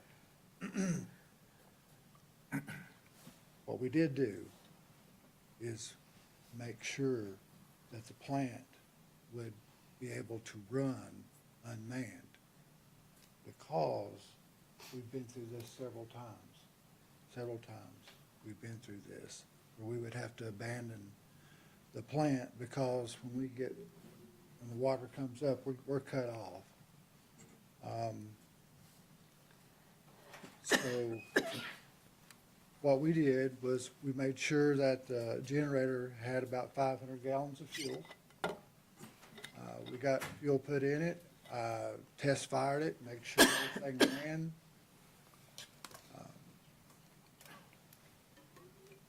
And we also had the sludge holding tank pulled down to 4 feet, which is just about unheard of in these days and time. We worked many hours to get that sludge holding tank brought down, and that was the key to not spilling a lot of sludge into the river or into a waterway. Our plant did get overrun. It was breached. Since I've been an employee, since I've worked there, that's never happened. So it came over top of the fence. And I call it the ball field, always have. It's a little field with a tree in it out there. When I was 18 years old, it was a ball field to me. But anyhow, it came over the fence, went into the RBCs. It split our control building. It went around the control building. It did not enter the control building, but it did go over into the RBC basin. There was a lot of sand and stuff. That's where you seen the air cup that was mangled and twisted and broken. It did damage to the RBCs. It went over the clarifiers, totally went over the clarifiers, which never has happened before. It went over the chlorine contact chamber, which has never happened before. It was 3 feet up on the EQ tank, probably 10 feet behind the EQ tank. There was no way we lost. I'm like Dennis. Communication was the hard thing for us. I acted, because I could not get in touch with none of my operators. I acted off what I was trained to do. What I was trained to do was go in and monitor it with my ears and eyes. And I have to say, Friday morning, we worked all day Thursday. We made it through that. I went in on Friday morning. I couldn't even hardly see the plant. I couldn't even hardly hear the plant. But every once in a while, I could hear the generator running. So I knew that it was running. And then after that, we were able to make entry to the plant early Sunday morning. And we had 2 clarifiers down. We quickly got those back up and running. And everything is back to normal, except for we have 2 actuator valves that drain the EQ tank. So we're having to drain the EQ tank manually now. we're working with Hayward to try to find parts for it, electronic parts. So right now, they're not having any luck, but we will get the parts. But the good thing about it is we can pull the tank down manually, and that's what we're working on right now. I would like to say thank you to the fire department and to police department, all the rescue people, and to Dennis. I know that Dennis worked very hard through this, and it's a hard time for him. So anyhow, I'm very proud to work with you guys. Y'all did a good job. So, that's all I have to say. Thank you, Emery. Mayor Kopoloff, will you bring us home and talk about the recovery efforts that you've been involved with? Thank you, Wilson. First, I just have to say, what an incredible team. I mean, you know, throughout all of this, I watched the manager and I watched all of our departments do their job, do more than their job, help one another, step up whenever it was needed, work till they were exhausted, and keep working. And they did all of that because they care so much about the people in this town. And that is just such a special crew. I am just so proud to be part of that. As we finished the initial emergency response, we started shifting to look at what's the recovery going to look at. And my focus really was on people and how did this impact our community. And, you know, we have this sort of dichotomy where, you know, we have part of our town that there was almost no impact. You know, there was some inconvenience.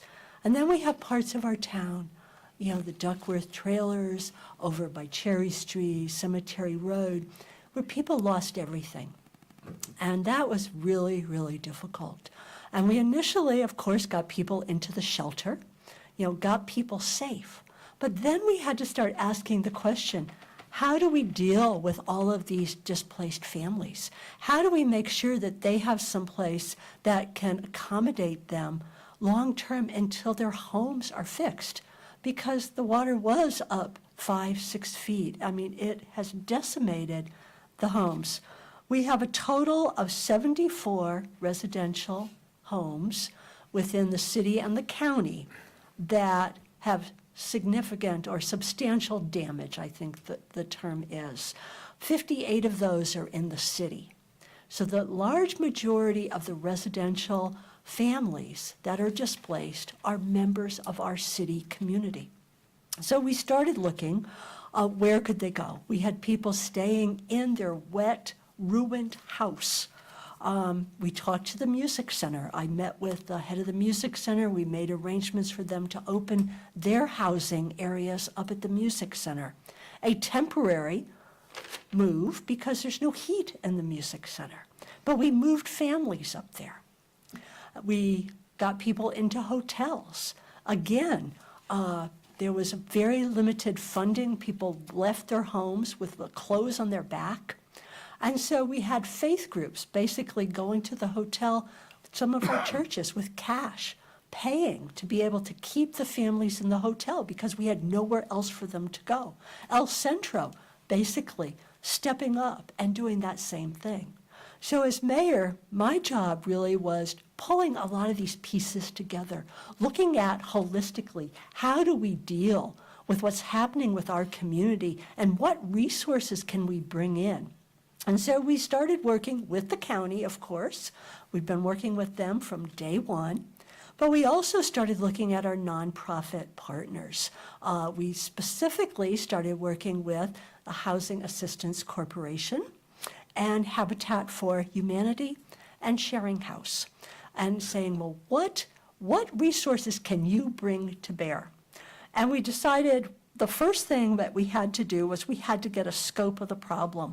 We had to get people in one place because Habitat was getting calls, Sharing House was getting calls, I was getting called at home, Jessica at El Centro was getting calls. People were looking for help wherever they could think of look. But we needed one central list of how many people need housing. And what was the makeup? Was it a family with 5 kids? Was it, a single mother with 1 child? Did they have pets? How could we, get the number of people and then start matching them up family by family to housing that was available? So a big thank you to Housing Assistance Corporation and actually Amy Fisher of Fisher Realty, who volunteered her time and basically created a database so that people that need housing can be in this database. And one thing I want to put out, I still, just yesterday, had 2 families call me that were not yet in the database. We need to get the word out, folks, that if you are needing housing, register in that database so that we can match you, try to match you. So again, so we got that, but then we realized, we had a housing shortage before this happened. And now we have 58 fewer homes for people to live in. And so we started looking. We started calling people that had short-term rentals. We literally just called and said, would you make your rental available? But we also started saying, well, would you drop the price? Because we couldn't afford what a short-term rental sold for, rented for. We met with Sharing House, and Sharing House came forward and said, if short-term rental owners will drop the amount they're asking for, we will give them an in-kind tax credit as a nonprofit, to compensate for that. I mean, this again was a team effort of all of these players coming together. We realized that people had walked out of their homes with nothing but the clothes on their back. So they needed clothing, they needed diapers, they needed everything. And of course, our faith organizations and our nonprofits really stepped forward and started providing that. But they also needed rent. They needed the deposit. They needed the first and last month's rent that, you don't have because you're also still paying. You're still paying their mortgage on your house. You're still paying the lot fee for where your trailer is. And so financially, we started looking at how could we try to start raising money and have organizations provide financial assistance. And again, we have special donations that were set up both by Habitat, by Housing Assistance, and by Sharing House, where 100% of that money goes to help families in Transylvania County. It's different than all of the regular donations. So then we went out, we started looking for short-term rentals. We are now in the process of looking for RVs. Habitat, for example, has a piece of land. They're eventually going to build affordable housing on it, but it has water and it has a septic tank. And we realized we could put 3 RVs on that piece of land. So we are in the process of looking for RVs. We are in the process of getting it inspected. We're hopefully going to get power to it in the next day or so. And that's 3 families. That's 3 families that we can house. So yes, this is a slow process. It is not going to be resolved overnight, but it is manageable. Our number is 74. Now, some of them have been housed. Okay? Some of them have been matched. Amy and Housing Assistance, they've been matching families with people have opened up and said, I have a house that's available. And they've moved some in. We still have dozens of families that need housing, and they are in short-term situations, but our numbers are something that our community can really step up and deal with. And we have had meetings this afternoon. We've got another meeting on tomorrow, and I've got another meeting on Wednesday, where again, we are going to be looking to try and figure out how we can figure out the housing, how we can subsidize to get people in that housing so that they have a warm, safe place to live until their homes can be repaired. So our entire focus, I would probably say my focus as mayor for the last 3 weeks, probably, I can't even say how many hours, has been on people. It has been gathering the information, meeting with people, going out to their houses, getting them in the database, talking to landlords, talking to RV owners, calling construction companies, calling Airbnbs, trying to get to where we have safe places for our families. In the meantime, we're also working with FEMA, but we don't have any FEMA trailers here right now. And the latest information, and my information is as of last week, so it may have changed, was that we don't have any immediately coming. It would be a while before, if we get approved for FEMA trailers. And of course, part of the problem is there is a gigantic need. Where we have 74 displaced families, other counties have 900, 1,000. It's a huge need. And so what we really decided was that our community would try to take care of itself as much as possible, that we could not just wait. We could not wait because our families don't want to leave. That's the other issue, that, you know, if you get relocated by FEMA, you may never come back. And these are people with ties to our community, with children in the schools. And so we are doing everything we possibly can, this collaborative team of nonprofits, county, city, working to house our people. And so we talked this afternoon about how to better message. I'm going to be going out with some additional messaging. But folks, if anybody has an apartment, an RV, and a short-term rental, any type of housing, please go to the database at www.housing-assistance.com. Input the housing that you have into that database. Say what you are willing to take in terms of rent, or what the lowest amount of rent that you would accept. And again, if you know of people that need housing, because what is happening right now is people that initially went and stayed with friends. I mean, I met with so many families who said, I'm fine, I'm at my best friend's house. Myself, my kid, and my dog. Well, it's been 3 weeks. Now that best friend's house isn't someplace that they can keep staying. So what's happening is people that initially thought they were okay because they thought this was going to be a very fast recovery have started to understand that this recovery is going to be long and it's going to be difficult because there's so much damage. And so those friends' houses no longer can really accommodate them for 6, 12 months. And so they're now popping up into the system. So this is sort of the situation where we are. And again, help me get the word out, get it out into the faith communities. We are going to be doing press releases.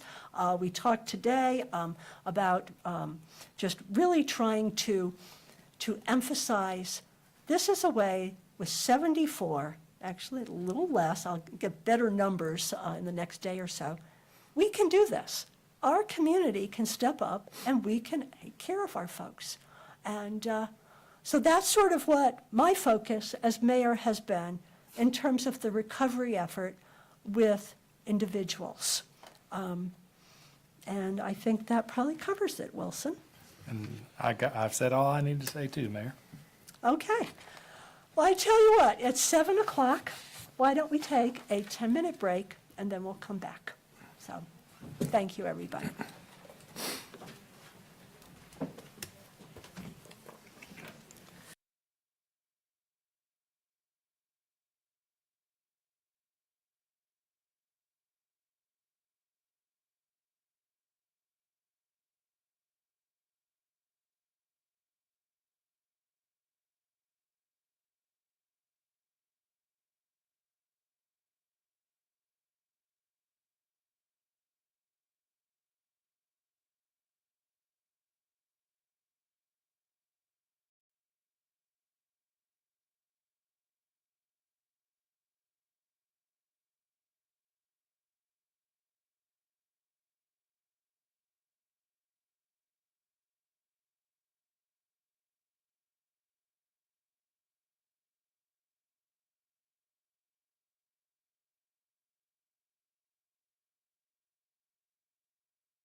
Okay, we've got everybody back. Good.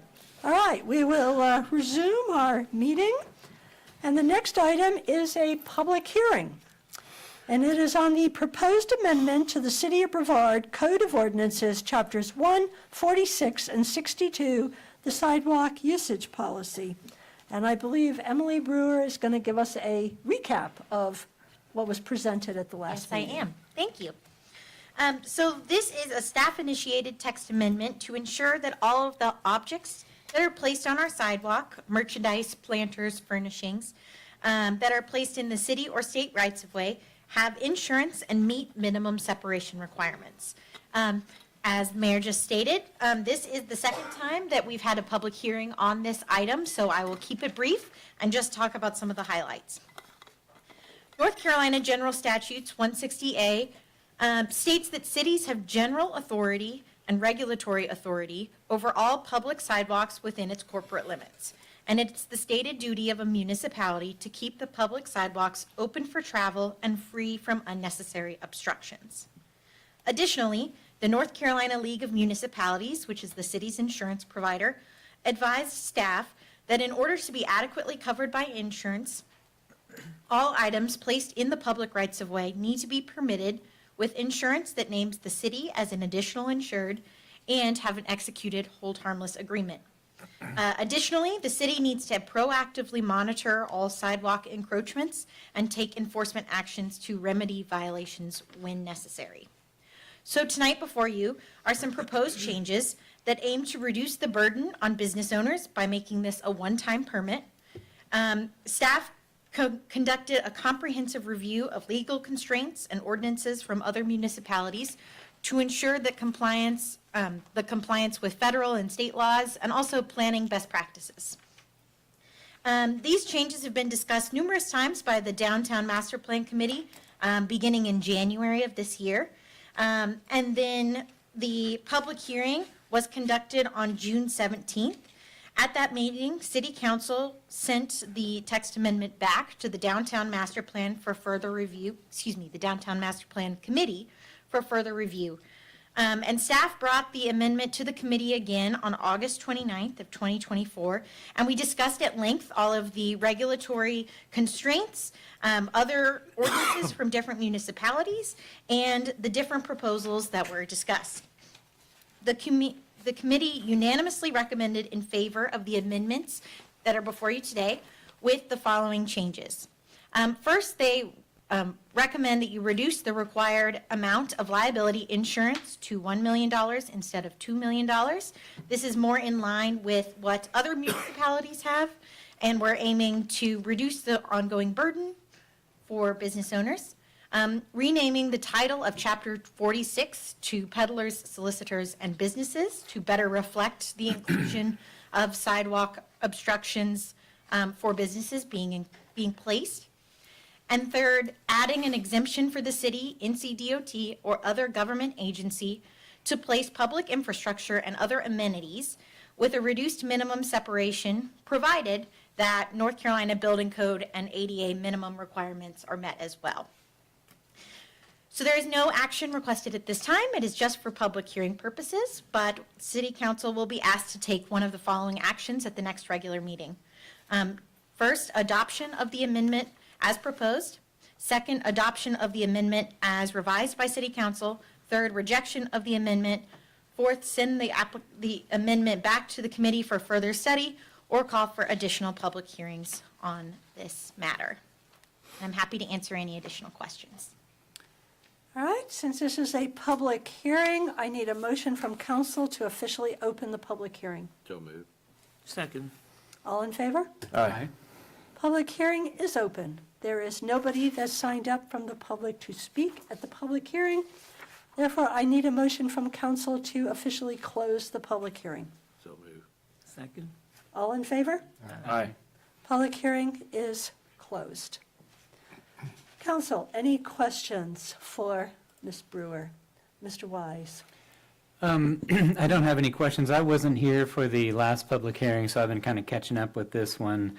My mom was in a wheelchair for many years, and so I really do appreciate the need of a 5-foot, at minimum, sidewalk clearance. And so these kind of, ultimately, a sidewalk is a means of conveyance, and it's great if our business owners can also help activate their businesses. I think, unfortunately, many U.S. cities aren't great at pedestrian activity on sidewalks. We don't have very wide sidewalks here, and I think we're doing the best we can with the limitations we have. So thanks to all the effort with planning and downtown planning committee getting this together. Ms. Holder? Thank you. You made a good point, and I know that we talked a long time about this and asked a lot of questions. So thank you for all of the information and for the presentation. It was not taken lightly, and especially with regard to your remarks. Mr. Morrow? Emily, I always appreciate your presentations, and especially when it's staff-initiated projects. And I'm glad to hear that you're reducing the 2 million to 1 million, because on this one I read it, I saw the 2 million, and I didn't know you were proposing that, because Asheville's only 1 million. And so I'm all good. Mr. Daniel? Thank you for your patience. I know that the Downtown Master Plan Committee spent many hours over several months talking about this, but I think that time has been fruitful and paid off, so thank you for that. Mr. Baker?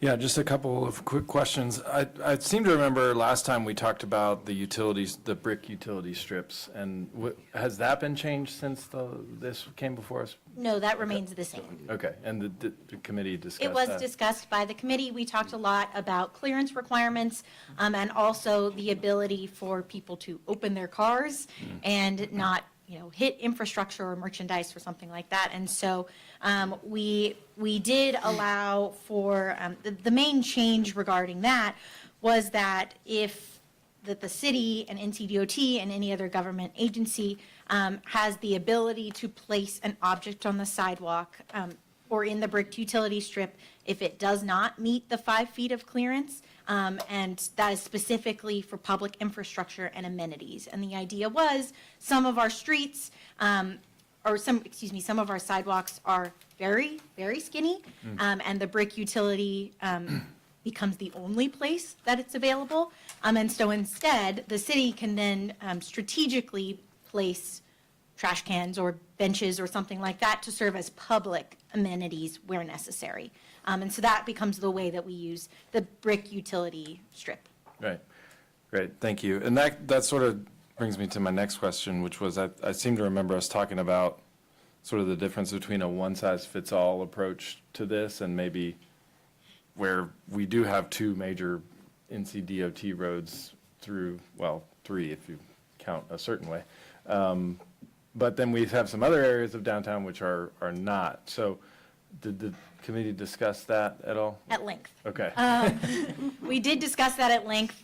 We were also advised by the League of Municipalities and our city attorney that it is important for us to be able to take those enforcement measures, and so to ensure that nothing gets missed, that we are adequately covered, and that the business themselves are adequately covered. Right. Having a standard approach is within our code of ordinances, so it would apply to any sidewalk or street within our jurisdiction. That becomes the easiest for enforcement and permitting and making sure that nothing gets missed.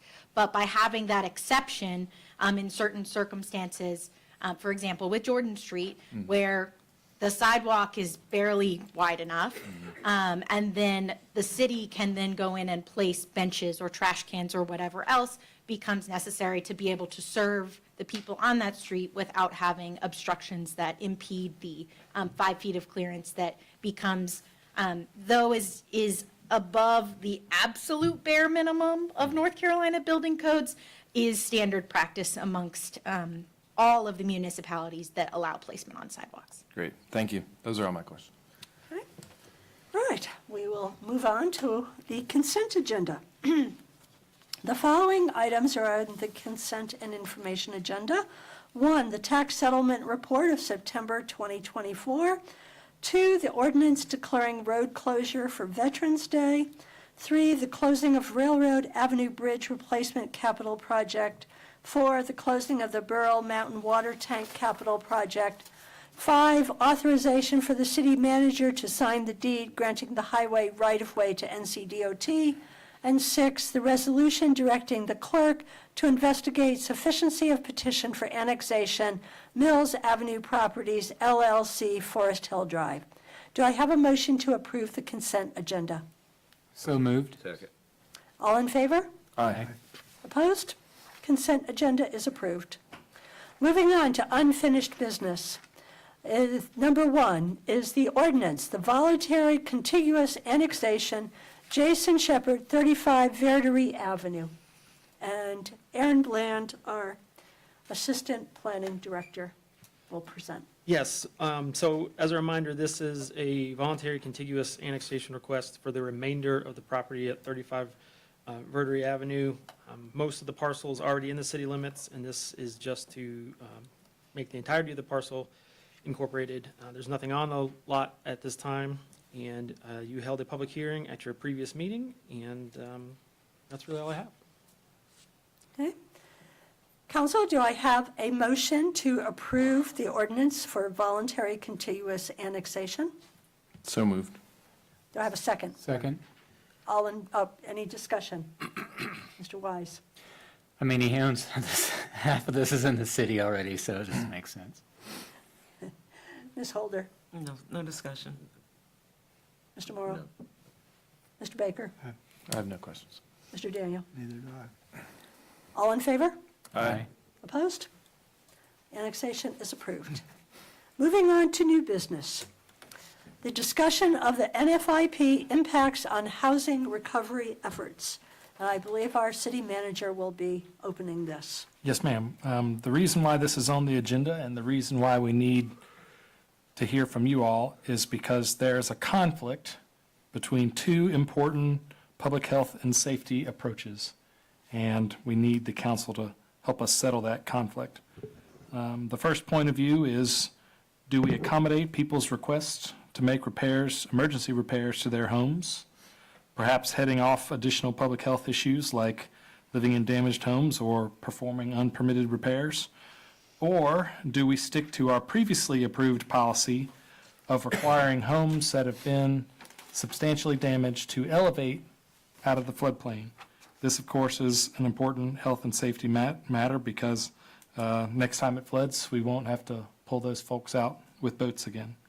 And of course, there's also the argument to make for requiring elevation that it maintains our eligibility for the National Flood Insurance Program, without which nobody in our jurisdiction can buy government flood insurance, and everybody will be left to their own devices if and when the next flood comes and their homes are damaged.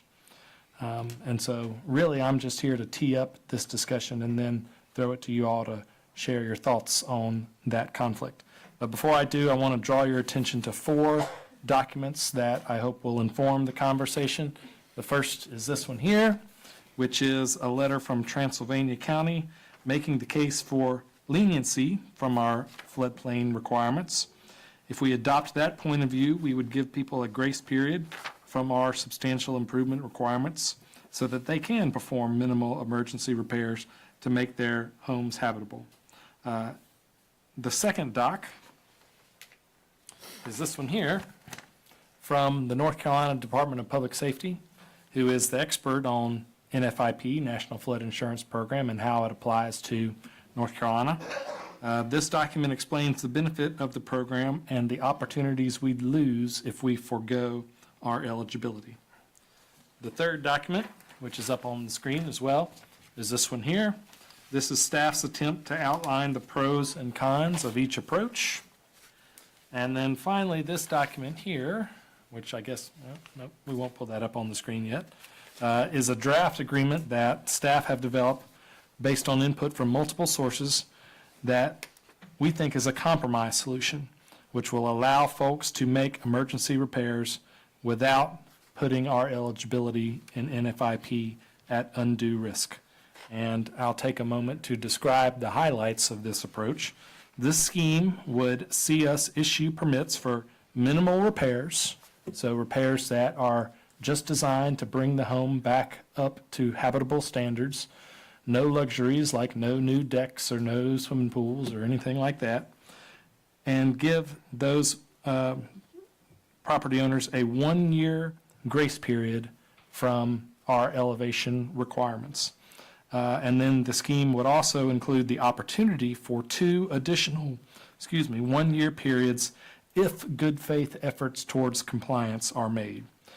This program is not endorsed by FEMA, and so we don't know how they'll react to it, but it's based on a similar program that is currently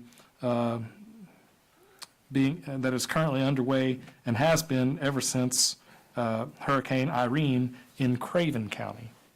And FEMA has not messed with their NFIP eligibility there, and so we don't think they'll mess with our NFIP eligibility here. The other sort of provision of this scheme is that before we would permit emergency improvements, the requester must give us an estimate either from an engineer or a licensed general contractor on the cost of elevating the home and bringing it into NFIP compliance so that we can make sure that the cost of their repair efforts doesn't exceed 50% of the value of the home and thus would be considered a substantial improvement under normal circumstances. So in the case of the flooding, just about any improvement to a damaged home is considered substantial improvement and would normally trigger the substantial improvement requirement. But in this case, we'd make an exception to that, but we just want to make sure that we're not permitting a traditional substantial improvement under our scheme here. And so the applicant would be required to provide us a good faith estimate from someone qualified to make such an estimate for the cost of elevating that home. And then, of course, that gives them a 1-year grace period, after which they'll have to return to us with some demonstration that they've made a good faith effort towards elevating the home, whether that's applying for FEMA aid, applying for aid from Meg or Angie's group, getting a engineered plan on how to raise the properties, some demonstration of good faith effort, they would then qualify for an additional 1-year extension. So the mayor asked me to share some information on other programs that we've heard about throughout the state. Of course, Craven County is one we've heard of. Asheville is permitting emergency repairs, but only, again, if they are less than 50% of the value of the home. We hear that Hendersonville and Henderson County are sticking to the NFIP law, so they are, at least what we hear, sticking to the letter of the law. But Brevard's approach is up to you all. You all are the folks who are elected to make the community's values decisions, and this is one of them, deciding between which one of these public safety approaches you think we ought to follow. And then the last comment I'll make is that we are not rewriting the UDO. We're just asking you for direction on how to administer it. So that's why we're not having a hearing, and that's why you don't see a marked up revision of the UDO on the screen. We're just, as I said, asking you for guidance on how to administer it. Do we stick to the letter of the law, or do we provide some flexibility in the form of the scheme that's described there? And one way or the other, a motion memorializing your choice would be appreciated, just so we could have your decision on record. And I'll ask Mac or Aaron if they have any additional comments they want to make to help you all discuss this decision.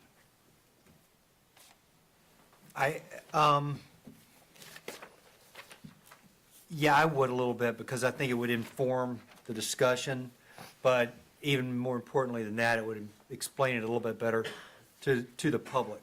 As a general rule, since 1974, I think, was when it was first put into place, building in floodplains and special flood hazard areas has been discouraged. And therefore, trying to come up with ways to make sure that houses don't get flooded out when there is a flood has been an important governmental task. We have rules that were put in place. I think I think it was the 70s, I'm sure. Those rules were put into place that basically required anybody who's going to build in a special flood hazard area to raise their dwelling above base flood elevation, which is where you can expect floodwaters to go in a different type of flood. That's where you get words like 100-year flood, 1,000-year flood. That's all based on these models and estimates that have been made by FEMA. And for a while, and for the county still, the flood elevation is you raise whatever dwelling you have at least 1 foot above base flood elevation. The city in 2009, in an effort to come better into compliance with the flood insurance program, changed that to 2 feet above base flood elevation. And so in order for anybody to get work permitted to be done in the special flood hazard area, they have to show that they're going to raise a house above 2 feet above the base flood elevation. So for instance, a lot of y'all probably noticed that house on Old Hendersonville Highway. They were doing work on the house, and if they do more than 50% of the value of the dwelling itself of work, then they are required to meet that. And the person who got that house was doing more than 50% of the value of the house in making improvements to it, so the city required them to raise it above base flood elevation by 2 feet. I believe if you look out there, that house was not touched by the water, just by the way, because it was out of the floodplain. Well, if the houses or the dwellings have been there beforehand, before this rule was implemented, we're not going to go back and make everybody raise it up. But if substantial damage is done to the house or substantial improvements have to be made for the house, then it needs to be, as the ordinance is written right now, needs to be raised out of the floodplain. So it doesn't happen to the house again. So that somebody who has spent ever how many thousands of dollars working on those dwellings doesn't get it washed away in 2 years when we get the next 100-year, 1,000-year flood, which we don't know when that's going to happen. It may not.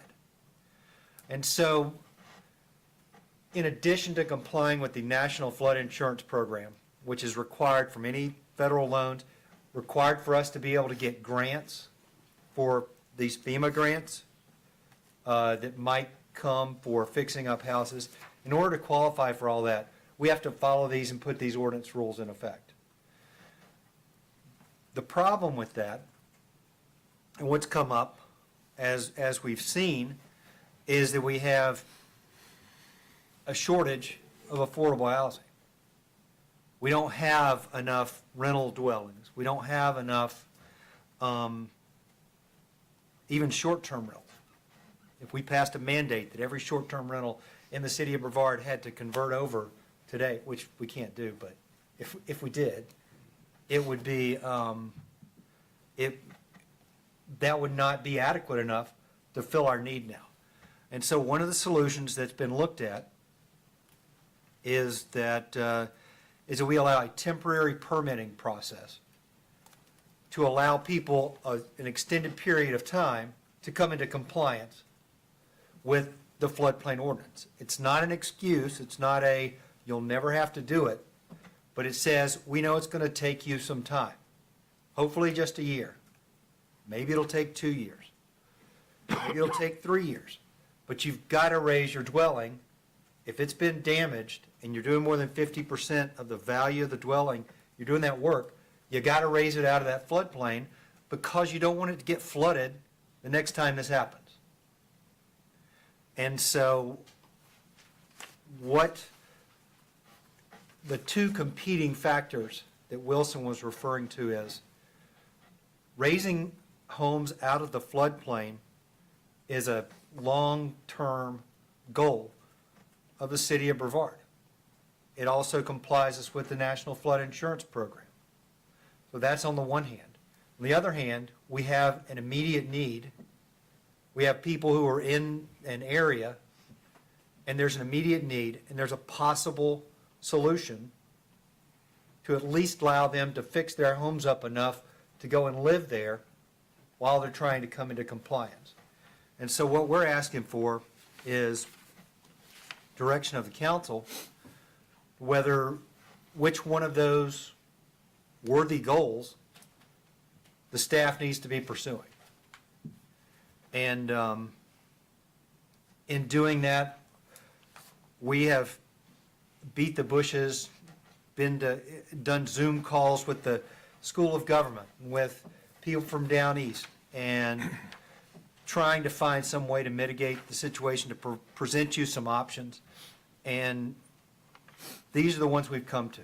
Craven County, as I said, they haven't been messed with by FEMA yet, but I won't lie to you. FEMA has, some people from FEMA, which probably shouldn't say in a public forum, but some people from FEMA say, do not do this. Don't. This is why we want you to do it. Other people are like, well, we found a memorandum that says, if you need to do a temporary permitting program, we trust you to make it happen and operate in good faith. So we don't have a clear answer, and there's no one person we can go and say, is this good or is this bad? So we're asking council tonight for direction as to which one of these worthy goals we need to pursue at this juncture of time. Is that pretty straightforward, Aaron?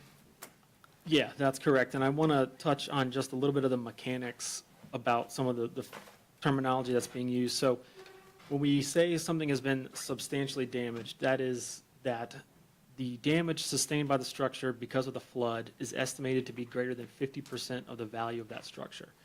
So we get those numbers from doing field inspections after the event ourselves up in planning, and filling out these worksheets that FEMA gives us, and then taking the information about the structure, different characteristics, how big it is, if it has a crawl space or a full basement, all sorts of different stuff, compared to the height of the water that got into the structure. We plug all that into a piece of software made by FEMA, and it spits out a percentage. So what you basically have is you have a fraction. You have the damage sustained over the value of the structure.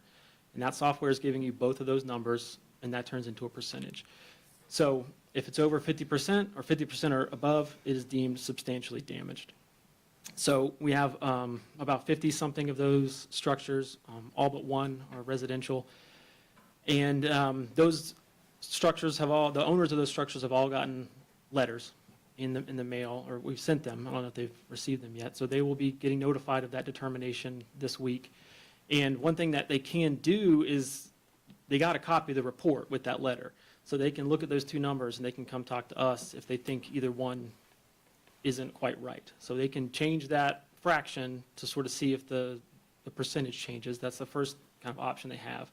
Some of them are close to 50%. Some of them are 100%. So some people might be able to kind of give us better data and better numbers that gets them below that 50% threshold and remove them from that substantially damaged list. We've also already heard from several people who know they have a total loss and they're going to demolish, and that brings the structure into compliance because it's no longer there in the flood-prone area. Any new house or mobile home will have to be placed elevated per the regulations. So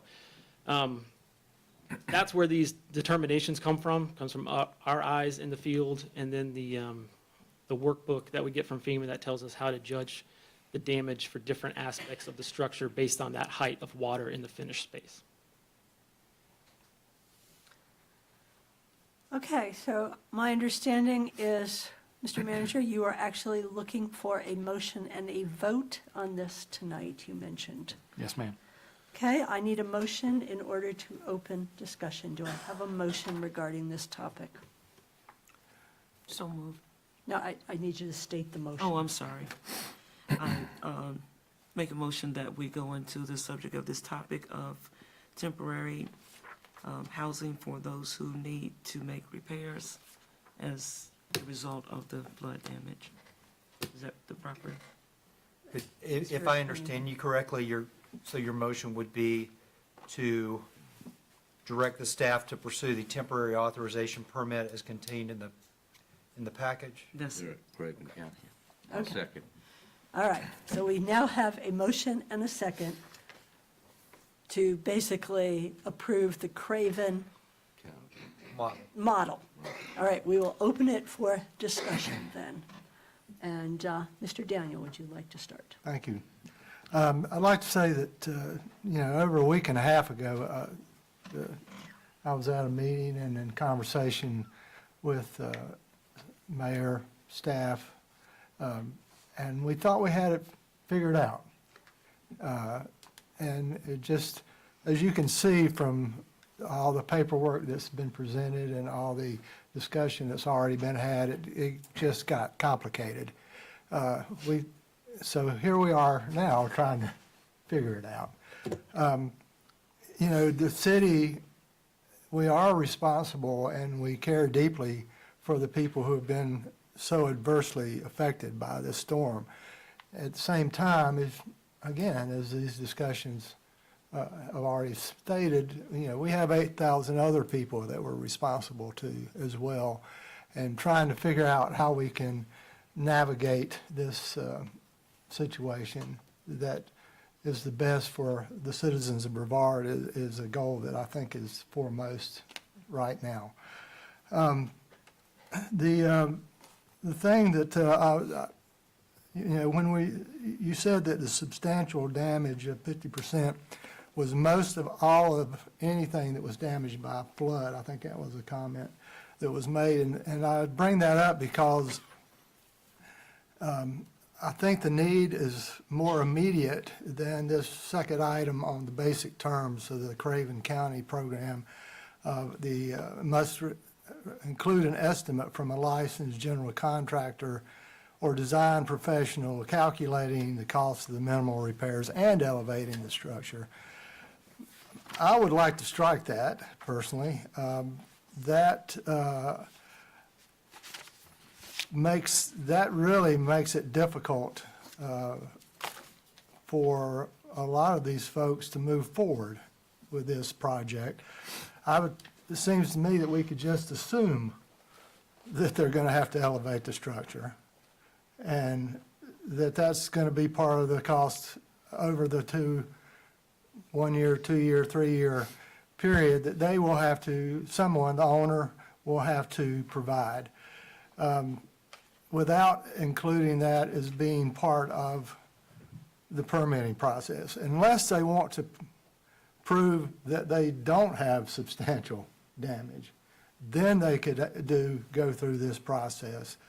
But I would prefer that not be in there, because I feel like if we agree to this as a council, that without that, I think that folks could start tomorrow, or as soon as they could start issuing permits pretty quickly. With that in there, it's going to take weeks for them to be able to do that. I mean, you're going to have to. I guess they can get a contractor to sign off on this, but I feel like that's prohibitive, that line.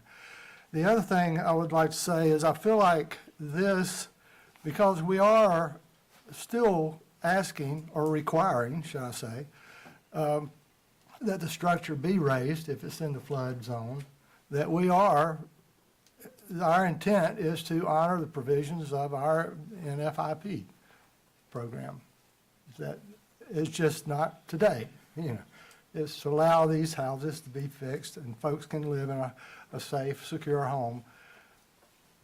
But they will, with the understanding that they have to meet these requirements. So I guess the other thing we haven't discussed is the enforcement of this. So in 2 to 3 years, 1 to 3 years, if these houses aren't raised, what happens then? And that's not been discussed. I can tell you what would happen according to the county office. The county they would issue temporary certificates of occupancy. They would be temporary because they would be subject to eventual compliance with this. And not to get, the power would be turned off by the county. Yeah. Would be what would happen. They have that authority if they're not in compliance with the temporary rules. One of the reasons for that being included was to ensure that the people who were making application for that permit had a clear understanding that within a set period of time, they were going to need to, there would be a requirement for compliance in accordance with the NFIP. So that is what would happen is that their certificate of occupancy would be pulled and Duke Power would be directed to go out and turn the power off to whatever place it was. So they have a temporary permit. It's a temporary certificate of occupancy. Conditional upon getting the house raised. That's correct. Okay, I understand that. Well, I just feel like the need is great. I'd like folks to understand that cities or municipalities or governments of any kind move a little slower than we'd like for them to. But I feel like this, without that one line, and I would ask that that line be removed from the motion, that I would be in agreement with this. Mr. Baker? Yeah, I guess first I'll say, just generally, this is it's a tricky issue in some ways, and in some ways it shouldn't really be tricky at all.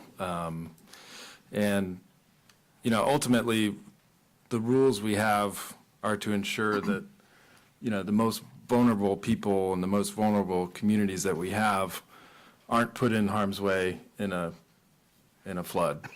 But what we're faced with today is that we have a vulnerable community that was affected by a flood.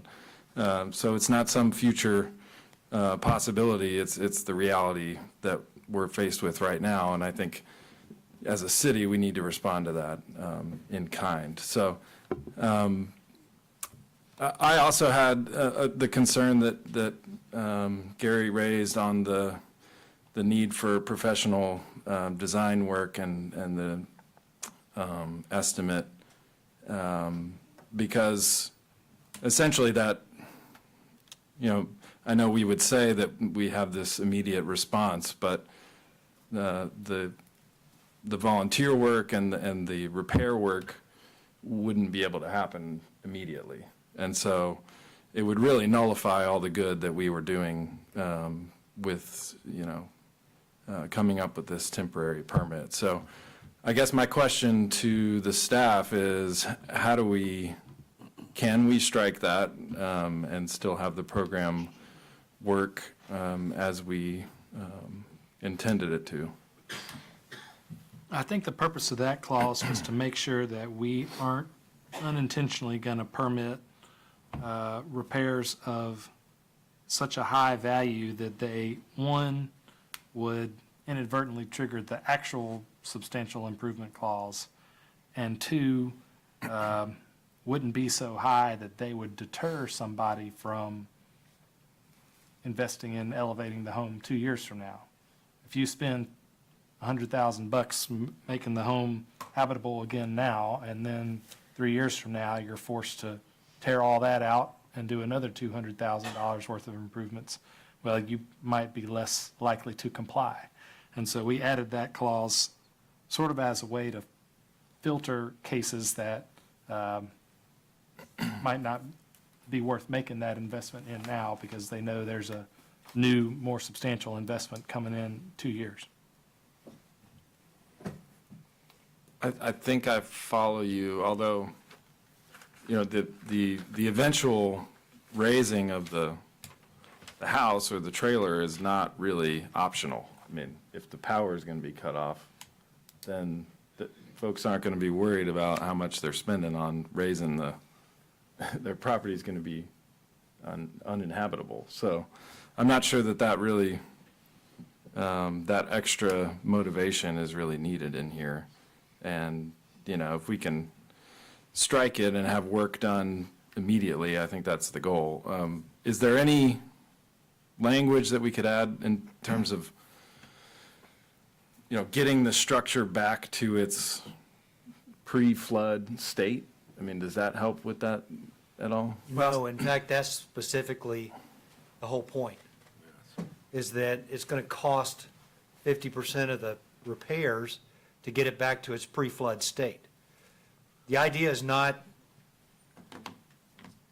to approve that level of repairs.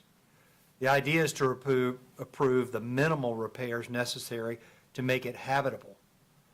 The example that I heard used by was you put one outlet in each room instead of 3 around the wall.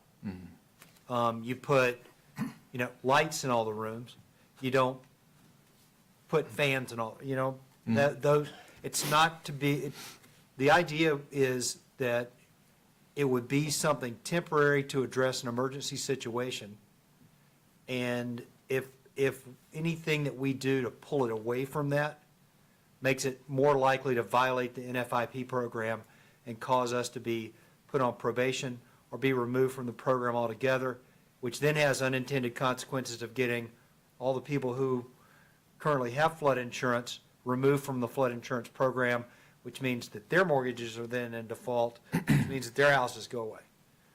That's what makes this such a difficult. So the fewer limitations and restrictions that we put on these temporary permits we're discussing, the more likely it is to violate the NFIP. And that's the concern. Craven County, I believe, has the design professional requirement, so that somewhere in the file, a design professional has looked at it and said, yeah, it's going to cost $200,000 to raise it, and that's in their file, and that they're making good faith efforts to engage a contractor or a design professional of some kind to actually raise it. It's an indication of intent to comply with the floodplain ordinance, rather than just kick the can down 3 years or 2 years. Can I also chime in Can on I that? interject? Wait a minute. Yeah. Mr. Baker, did you finish? Were you? Well, Get to I was going to let Gary. Gary ask a All question. right, then go ahead. Well, we're talking about what a county permits. We don't permit the electrical or the, and we're just setting the conditions that allow the county to issue their building permit in the city. That's correct. So, Which they're not going to do without our authorization because it's in the floodplain. but what does that have to do with this? We're the talking floodplain administrator, therefore it's our responsibility to comply with the NFIP program, which requires that elevation immediately before a permit's issued. And that's a permit for any work Yeah. whatsoever. That doesn't change. Your answer that you just gave applied to the county, to a county, Craven County. That's correct. Yeah. And They're the floodplain administrator in their county. okay. But we don't permit, our permit has nothing to do with the level of recovery that. No, that's not true. Because we are talking about we are telling the county with this temporary authorization that we're okay with you issuing a permit as the county, provided these conditions are in place. The minimal repair conditions and the I call it the road to recovery conditions. So that's the difference. We don't, you're right, we don't permit. The city does not issue permits, but the county is not allowed to give a permit until they've been brought into compliance with the floodplain ordinance. Can I ask a follow-up question? Would it help to put maybe a one-year timeline on the official engineering and design work that needs to be filed for the total improvement and raising of the structure? You know, that could take place within a year's time, but the temporary permit could still be given immediately. So your good faith effort at the end of 1 year would have to include this estimate and then some additional demonstration of effort, like application for FEMA dollars or application for assistance from HAP. That certainly would be closer to absolute compliance and therefore would be a potential way to go. That just seems like a more realistic timeline. Well, I want to add, one of the concerns that having that estimate on the front end was trying to alleviate is that some of these, the actual stick-built houses, due to their foundation and their construction type and age, may not be able to be raised. So the homeowner needs to know that earlier rather than after they've put thousands of dollars into these temporary repairs, just to find out that that has essentially been wasted because they can't raise the house after all. Yeah. That was a concern, and that was just another reason for having that in there. So, Aaron, thank you for bringing that up. So the other thing, council, that I'd ask for you all to consider, if you want to remove that clause, is to empower staff and I with the ability, one, to not issue permits for a repair that exceeds 50% of value, but also empower us to not issue permits for repair jobs that we think are beyond the minimal, no matter what their value is. And the standards that we'd follow are listed in citation number 2 at the bottom of this page. The North Carolina Sheltering and Temporary Essential Power in North Carolina program, which was put together after Hurricane Irene, and it is the sort of empowering program that Craven County followed when they put together theirs. And it has a significant list of repairs that the state considers to be, the minimal repairs needed to make a home habitable. And so if you will empower us with the ability to refuse a permit for an applicant who's gonna do things that would traditionally be substantial improvement or that, are excessive, then I think that would be a reasonable thing to replace that clause with. Mr. Baker, any other questions? No, I think those are all my questions. Mr. Morrow? I appreciate the manager sort of addressing that. I look at it if I own one of these houses, and I know whether it's destroyed or whether there's minor or it's substantial. In the end, whether you replace it or whatever, you've got to raise it to 2 feet. That's the bottom line. So it's a matter of time. It's also a matter of whether, and the other piece is, what I read in here, Eric, correct me if I'm wrong, but if it's substantial, doesn't matter, it's got to come to code. Because a lot of these are not going to be up to code. So that's going to be expensive as well. But what, Mac, I really like what you said, but with a plan that to minimize the work that's done initially, that's a whole nother option. So I really like that. I like the idea of giving time. I heard the commitment by the public tonight that they said, we're going to do whatever we got to do. We just want something to be able to get going. So I heard that. And I also realized even in the county, Mac, in their statement, where they basically are saying that on number 5, they said floodplain permit applications require survey and engineering, but given the regional natural disaster, it would be unreasonable and unrealistic for property owners to secure these professionals in the timely manner, et cetera, et cetera. That's where you got yours. Yeah. That's where you are, Gary, right? Ms. Holder? My first question is regarding FEMA and why they don't support and what are the consequences? I like this plan better, but what could the possible consequences be, or why does FEMA not support this? Aaron, can you help with that? Well, I think there's no official support for this from FEMA because there's two main points for the NFIP. One is to spread out the risk of flood insurance across to the federal, basically getting that risk from individual homeowners to the federal government and providing them with cost-effective flood insurance. The other is to mitigate the nation as a whole, our flood risk, by removing people and properties or structures out of the floodplain. So that's removing them, period, or removing them vertically out of the floodplain so that the occupants of all these structures are safe.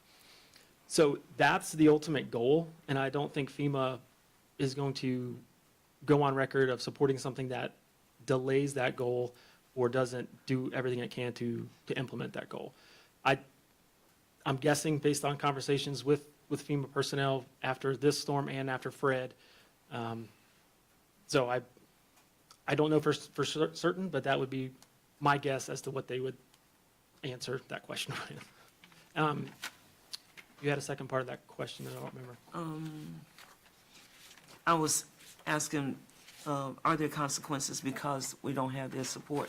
But I think that kind of goes with what you just said. Yeah, the consequence is the potential for being put on probation from the program and then ultimately being suspended, which the handout lists those consequences. If we were to be placed on probation, we would have a certain amount of time to make FEMA happy, get back into compliance with our own ordinance. Each individual policy holder of an NFIP flood insurance policy would also be fined if we were placed on probation. Okay. The next I question. think that's an important point I want to reiterate, and that is there are consequences not just to being removed from the program, but even being put on probation. And that is that everyone who holds an NFIP policy would be fined even if we were just on probation. We have 123 of them in the city's jurisdiction. With this plan? Under the current NFIP Under the- program. Okay, all right. So the owner who was here for the residents who are here said that he would be willing to do everything possible to help, and asking for an elevation of 2 feet. Would he would be responsible for the cost of those? Who would be responsible for For raising the cost those of raising the, financially? His situation is a little different because he owns the property, but some of the residents own the actual trailers, and so there's some question as to who's ultimately responsible for that particular park. But say a neighbor in Cherry Street who owns the home, of course, they'd be Right. financially responsible for Elevate. Yeah.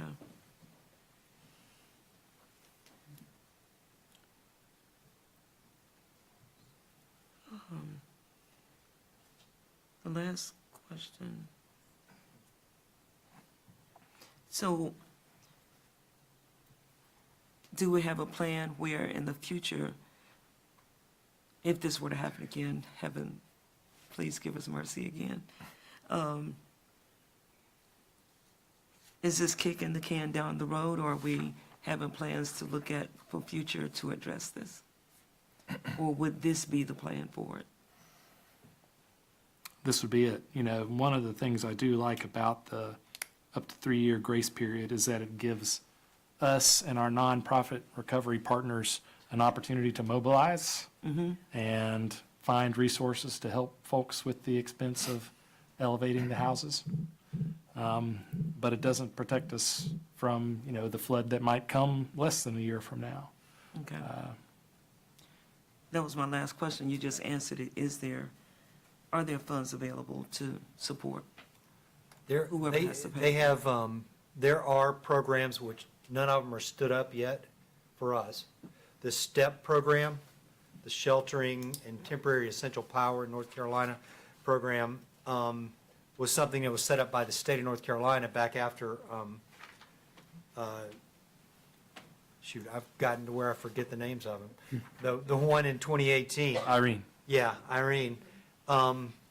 to address this very issue, but it took them a while to get that stood up and get that set up. There's also flood mitigation grants, which Okay. would be available potentially, but they haven't been authorized yet. They haven't, reading the news, they might even be out of money for that right now. So yes, there are going to be, and then there's private grants. There's organizations who would be willing to come in and assist with elevating and restoring some of these places. Okay. It takes time to get there. And a part of this, For the engineering. and a part of this is trying to buy that time, if you will, and have these folks be in a spot where they can live while that clock is ticking. Any other questions? Yes, thank you. No, thank you. Mr. Wise?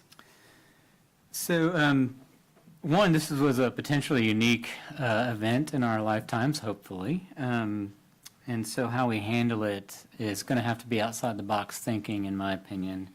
Two, I believe personally that health and human welfare comes before anything else, ultimately. I am definitely in favor of striking this preliminary estimate clause, but I do like the clause that the county put in at number 5 about, in a timely fashion, we need to get an estimate. And I'm in favor of that because being an architect and working with contractors and knowing the demand on contractors right now, there's no reasonable timeline that all these homes will be able to get those estimates in a fashion that will not damage their homes further as they wait around. And we have a crisis for housing. So that also being said, I am not opposed to giving the city the power to say, like, if this is a project that is not tenable and not within any reasonable parameters, that we give you the power to say we can't issue a permit for that. One thing that does give me a little pause is how we define minimum. And I might suggest, and I don't know if this is too much, but I might suggest just saying it's a code minimum standard so that it has to meet the code and it can't be anything more, but we have to have a baseline, and I think that's probably a reasonable baseline. Councilman Wise, we discussed this in our meeting with the county, and it's not their intention to, the minimum code would be everything that's in a place. We're talking about minimal. We're talking about what is necessary to get folks back in there. So, as opposed to the minimum code requirements, which they're going to have. You Okay. understand? So the space between outlets would be waived. They would be allowed to put in one outlet instead of the 3 that would be required in a room. That's a minimum code issue as well. I mean, it would be built to code, it would be a safety, but it's the necessary for safety and it's the amounts necessary for safety. So that's why, I know it sounds like I'm splitting hairs, but. I mean, we need to know. Lord knows I've done that a lot, you can tell by looking at my head. But. Me too, brother. But at any rate, if you look, that is what is being contemplated, is doing enough to get them back into the dwelling, if possible, in a safe manner. And and it would be a temporary certificate of occupancy. Okay. Is what they're talking about as Okay, well, under those terms. that makes more sense as it's a temporary TCO. I still think we need to kind of look at what minimum is or how we define it. I don't know if that means right now, but,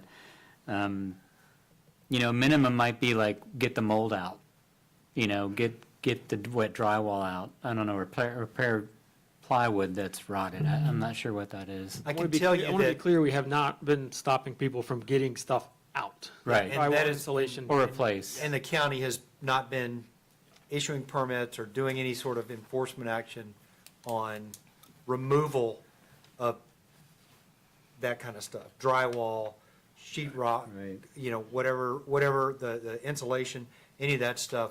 That is removal and opening that stuff up is not the issue. What we're talking about is reinstallation. Replace, okay. Okay, so, yeah, so again, I'm okay with getting rid of the estimates. I like number 5 in the county commissioners. I don't know what minimal is, but, like I said, outside the box thinking. But ultimately, I think we have to do this TCO provision instead of waiting for the full FEMA requirements.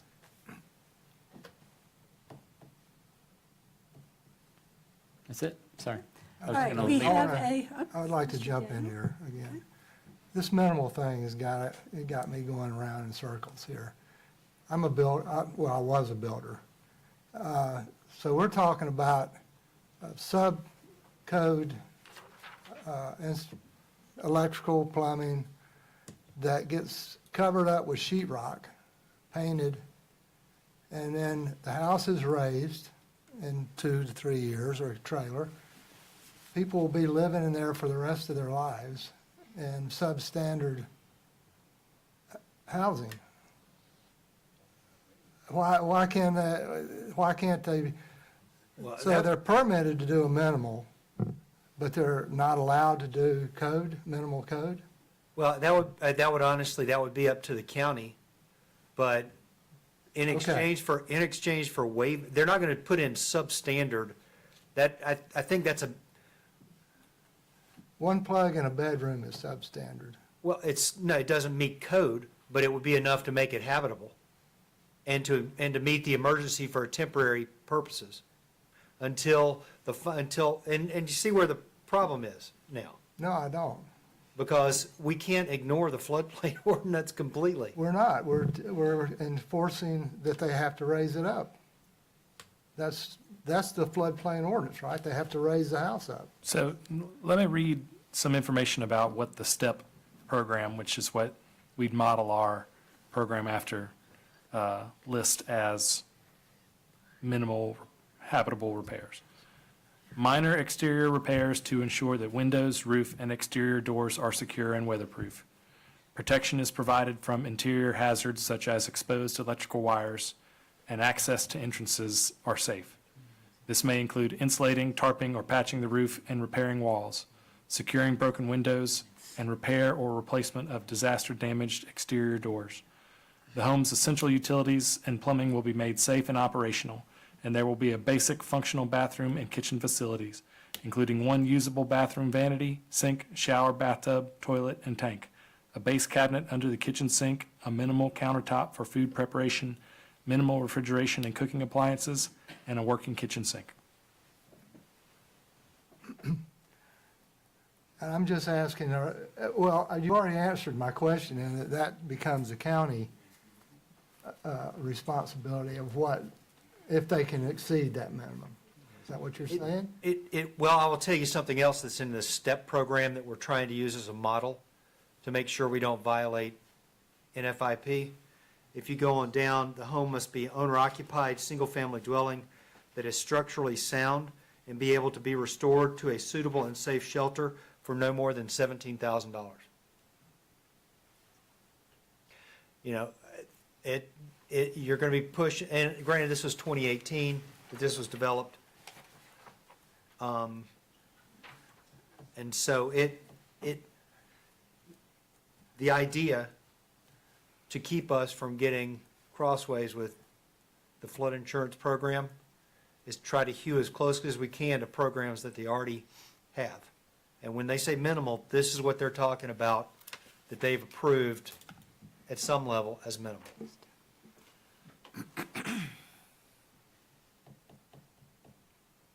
I guess I'm just, well, what's our intent here? Are we trying to, I think we're talking about people's homes. I mean, not some shelter, some basic shelter. So I guess that's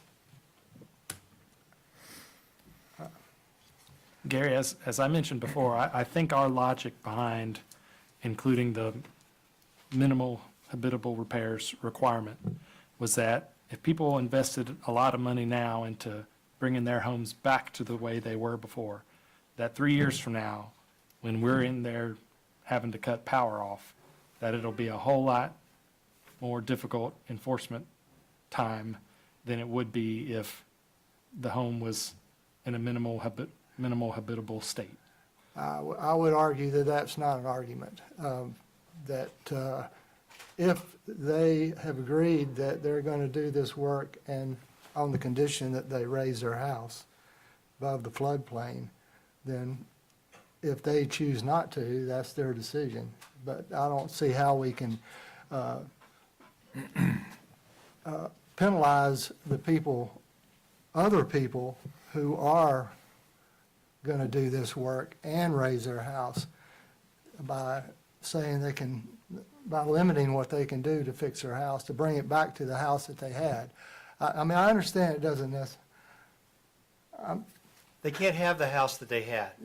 I know, I get that. Because it's in the floodplain, and that's where the problem comes in. Yeah, I just, I don't feel like the argument about people that don't raise it, have their power turned off and the money they spent, that's their money.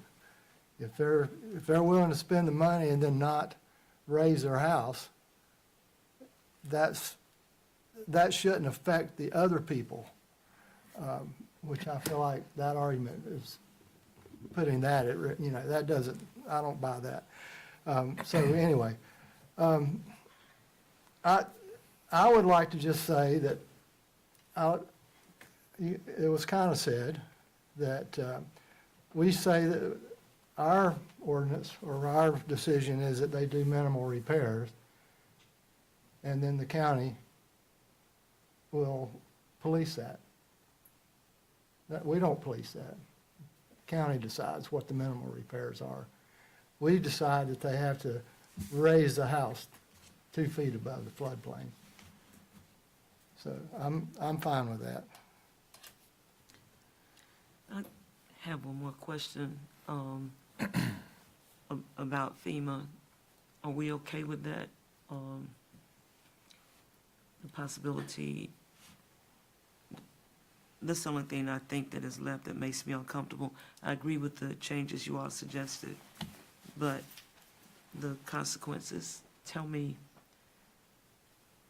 that's okay. That's what I'm asking. Yeah.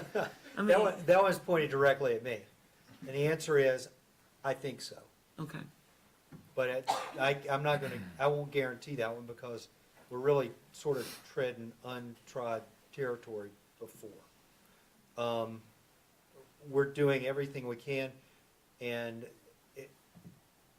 I can't tell you it's risk-free though.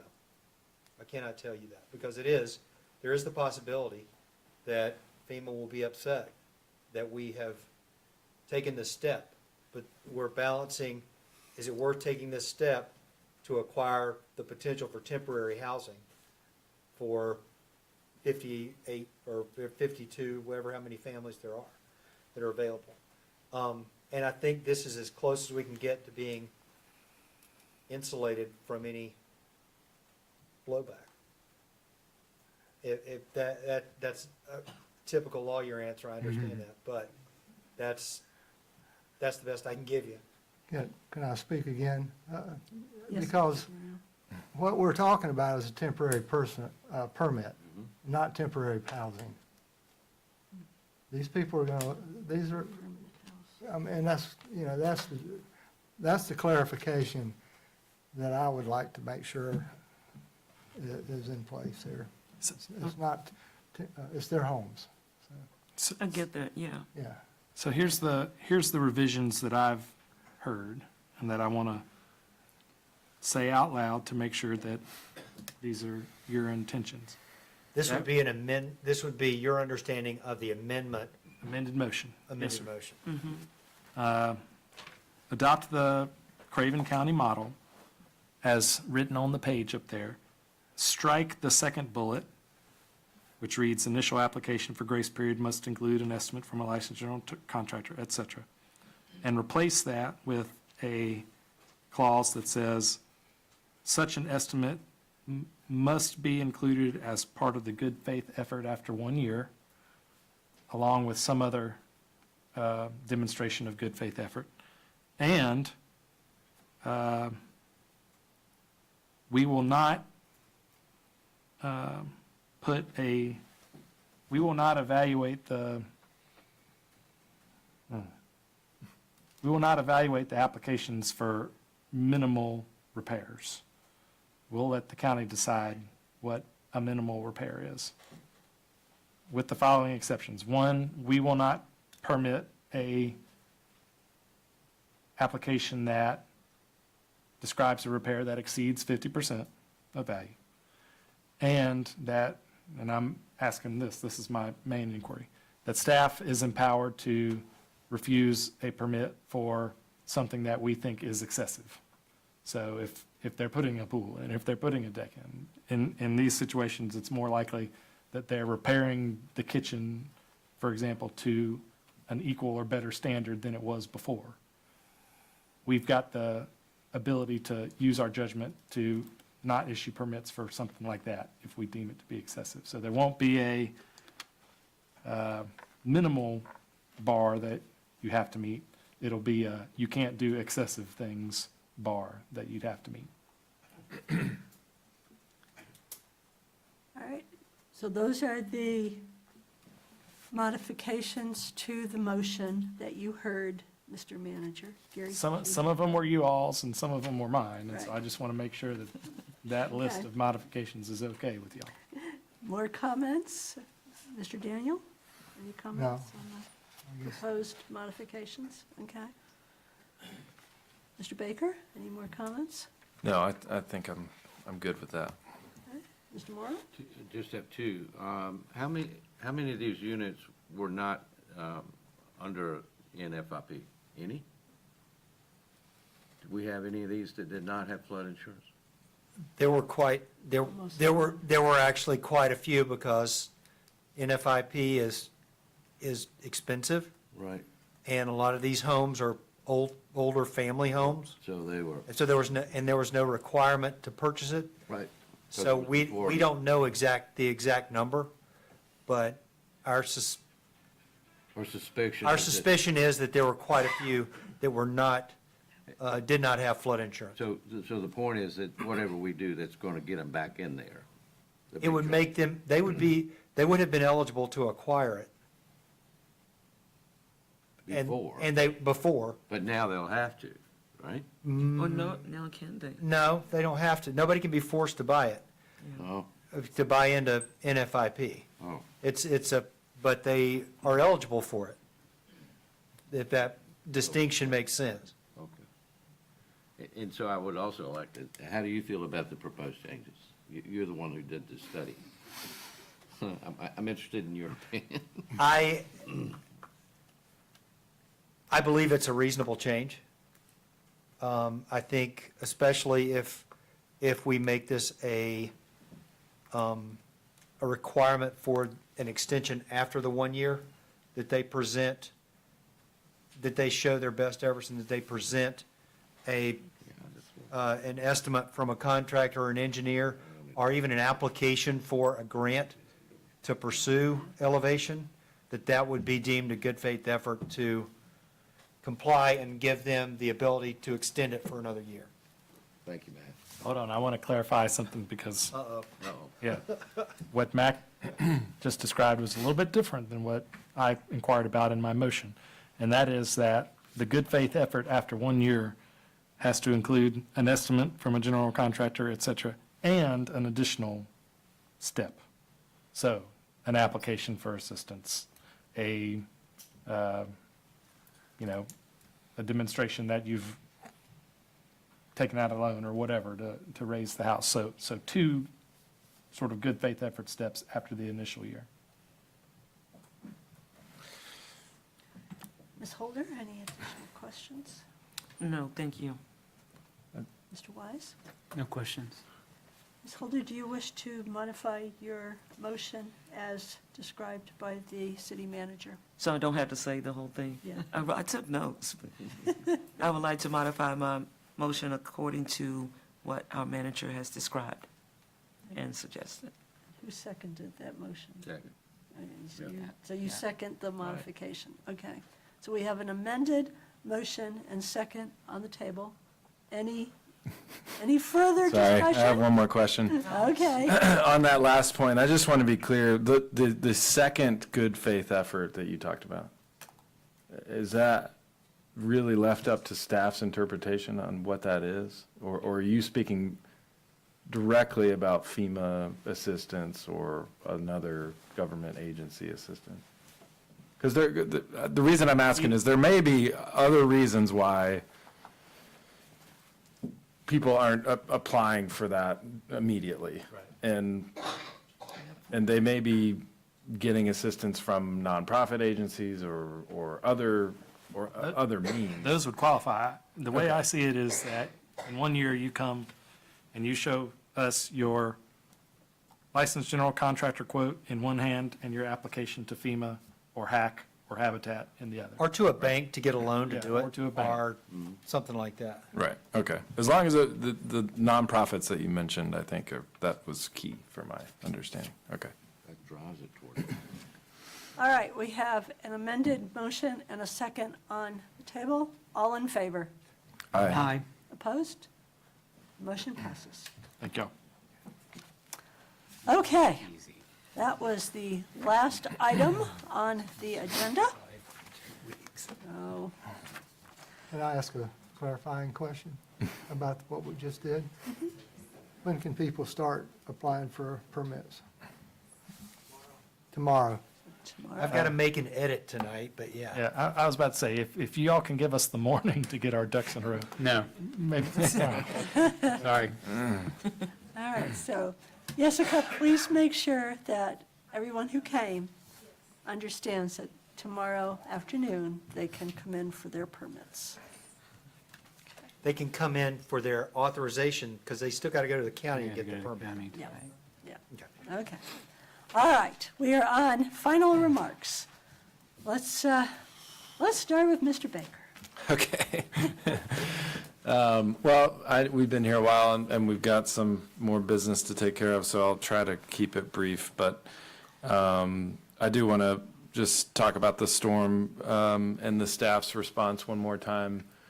To me, the word that kept coming up was resilient, and that goes for our entire community, but I was seeing a lot of resiliency in the stories that the staff was saying too. You know, nobody goes to work at a city thinking of a day or a week like we had as the reason they want to work at a city. But, you know, the people that stepped up, it's just amazing to see, and I think it shows the character of the people that we have here.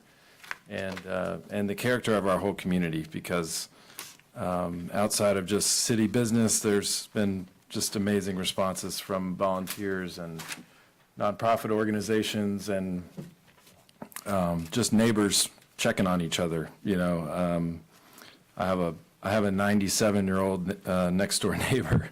Her name is Maxine, and she still mows her grass if her kids don't stop her from doing it, which they often don't. But she had no clue what was going on the whole time, and she was just happy as a clam out there the next day. But you know, so many people in our neighborhood checked in on her, and I know that was happening all over the city. So just incredible to see, and you know, obviously as our phones started working again and the internet came back, we were learning just how lucky we were. And, you know, I guess I'll speak for myself. I like to poke fun at Asheville sometimes, and have done some friendly ribbing with them. But, you know, we're also one community here in Western North Carolina. And some of the devastation that they saw is, it's hard to even fathom. So it's going to take a long time for us to recover as a region, and it's going to take a lot of hard work from a lot of people. So thank you to the staff for all you guys did. A couple other comments I want to make. The main issue we talked about tonight, I can't really let it pass that we were talking about a housing crisis before this very real natural disaster and the crisis that followed. And that the main issue we discussed tonight, it really is just shining a further light on the problems that we're having with housing, and the fact that people cannot find adequate housing, especially those that are most vulnerable. And I know that some short-term rental owners have stepped up, and I want to thank them for that. But it's hard for me knowing that we have over 1,100 by some counts short-term rentals in the county. That there are homes out there, and I want to again I want to thank the people that are converting those to help with the immediate need.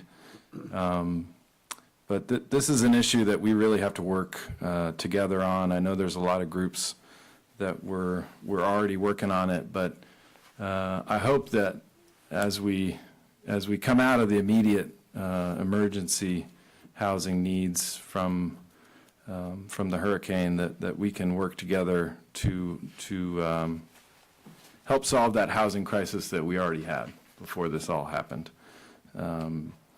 And the last thing I want to say is just that obviously that issue with the temporary permits was very time sensitive, and I hope that as a council, and I hope the staff and the manager knows that don't let us be the slow part. So if we need to call a special meeting and it buys us 1 or 2 or 3 days,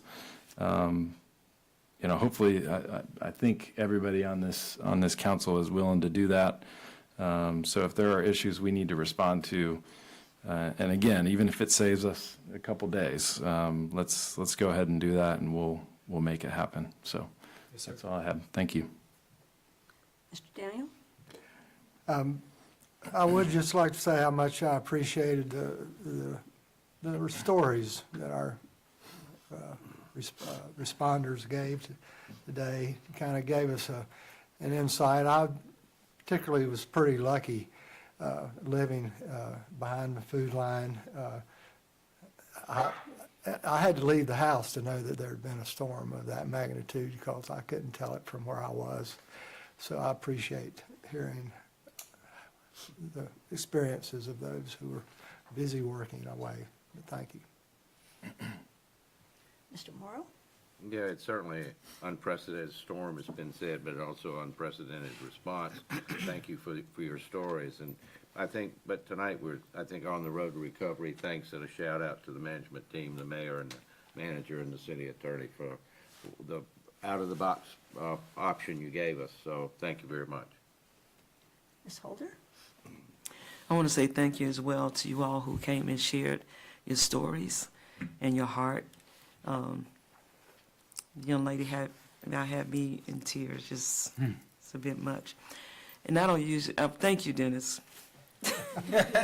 All of the stories, but it reminded me of the message, and I don't normally share my messages that I preach on Sunday, but I do want to share this. It was called Riding Through the Storm, and I talked about how hurricanes spawn tornadoes at times, and so we have a storm within the storm. Certainly you helped us when we had the storm within the storm. We had no idea that you all were out there doing what you were doing. But while we had storms, you were also managing the other storms within that. And it also talked about resiliency. Aaron, if I had known better, I would have thought you were there. But as citizens, we could ride through the storm because of what you all did. So thank you. Mr. Wise? Again, our city staff is unbelievable. Dennis, if we didn't need you so bad, I would tell you to quit your job and go around and tell stories, but do not do that. We need you here. Call him Dennis Harvey. But that kind of attitude and levity in these situations really can make all the difference. I appreciate everyone who spoke to us tonight. Just quickly, some other things. Remember that we are in our biggest business season, and our business owners are suffering. So we've started some new programs with Transylvania Tomorrow to help them, but anything we can do to help them personally to shop locally, or tell your friends that Brevard's open for business, they need help, because we are a city of 8,000 people, and we've talked about some very particular people that are very important, but all 8,000 are going to be impacted directly by a lack of tourism dollars, which is our prime source of revenue in this amazing place we live. Speaking of that, I drove through Pisgah Forest the other day when it opened, and it was just great to be back in the forest. I know it wasn't close forever, but it kind of felt like it was. So go out and go for a hike. And finally, I think it's maybe not easy to forget, but I do want to remind people, early voting has started. So go vote, because voting is really important, and we can let a lot of this stuff overshadow that. And I'm not saying one or the other is more important, but voting is really key to how we move forward. So, and that's it. Mr. Attorney? I think I've spoken enough, but I just remind you, we do have a couple of closed sessions, please. We won't forget. Madam Clerk? As an Asheville resident, I want to express my sincere gratitude to Dennis and the water treatment plant team, because I'm hauling Brevard's, I can't remember how Dennis describes it, clean. Thank you.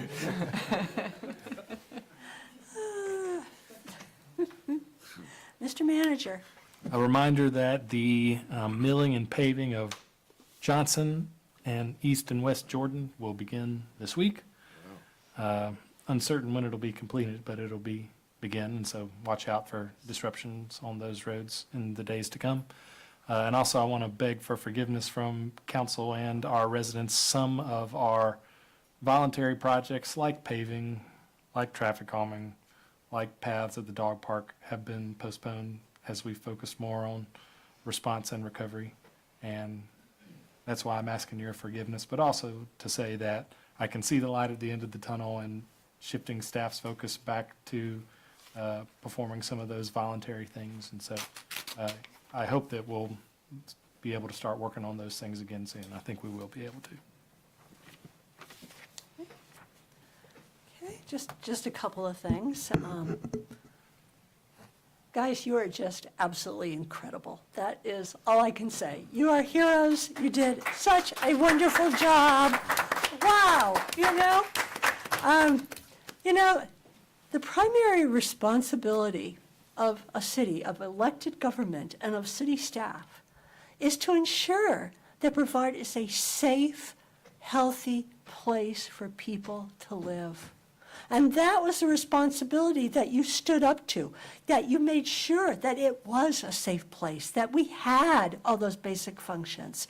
And that is so remarkable, because so many other towns didn't manage to do that. So I am so grateful for everything that our city staff has done. I am so grateful for the way our community has stood up, the way our community, with our nonprofits, our faith groups, with individuals, with all of the fundraisers that have gone on, all of the free meals, all of the clothing, all of the different items that people have stepped up. And I am so proud of how we, as a community, have cared about one another. And that is what we're going to have to continue to do, because recovery is going to take a while. We have all been impacted, whether or not you lost your water, whether or not you even noticed there was a storm out there, or whether or not you lost absolutely everything. It has impacted every one of us in one way or another, and we're going to have to support one another in every way that we can think of. And so, yes, we are working on temporary housing. I am so proud that we came up with a solution to allow people to go ahead and fix their homes. Thank you to the people who came, opened their hearts, and told us what they were feeling and what they were facing. Because as elected officials, we need to hear that. We need to hear from the people. And so your voices were heard, and thank you, Council, for listening and reacting to those voices. Just a couple of other things. The other voice that I've been hearing from a lot is what Mr. Wise brought up, and that's our small businesses. You know, many of those business owners, when I walk down the street, they literally come, pull me in, and tell me how frightened they are that their business isn't going to survive. Because they need customers. And so we, again, have got to rally as a community and help our small businesses. There is Transylvania tomorrow. We've got Halloween Fest coming up on Saturday. Now, we sat there and we said, you know, should we really even have Halloween Fest this year? And we realized it's important. It's important because it is a way to get back to normal. It is a way to help our children go back out for something that they treasure every year. And it is a way for our community to come together in fellowship and strength and support. And so our focus on Halloween Fest is a little different than in other years. It's really on that focus on coming together as a community. Yes, we're going to have the costume contests, and we're going to have all the fun for the kids. But, you know, it's an important day for us to come. And then that evening, there's a concert, a benefit concert for our businesses that will be going on Saturday night with the Steep Canyon Rangers doing a free concert. So I encourage people to come out, enjoy the day, enjoy the community, but also to come out and support our businesses because they are part of the community. We need those jobs. That's where our people work. We can't afford to have any part of our community not recover. And so, yes, pulling together as a community really is that focus that we're going to have through recovery. And I think with that, we are ready to have a motion to go into closed session. So move. Second. All in favor? Aye. All right, we are now in closed session. Thank you, everybody. Please turn off the recording, and let's please clear the room.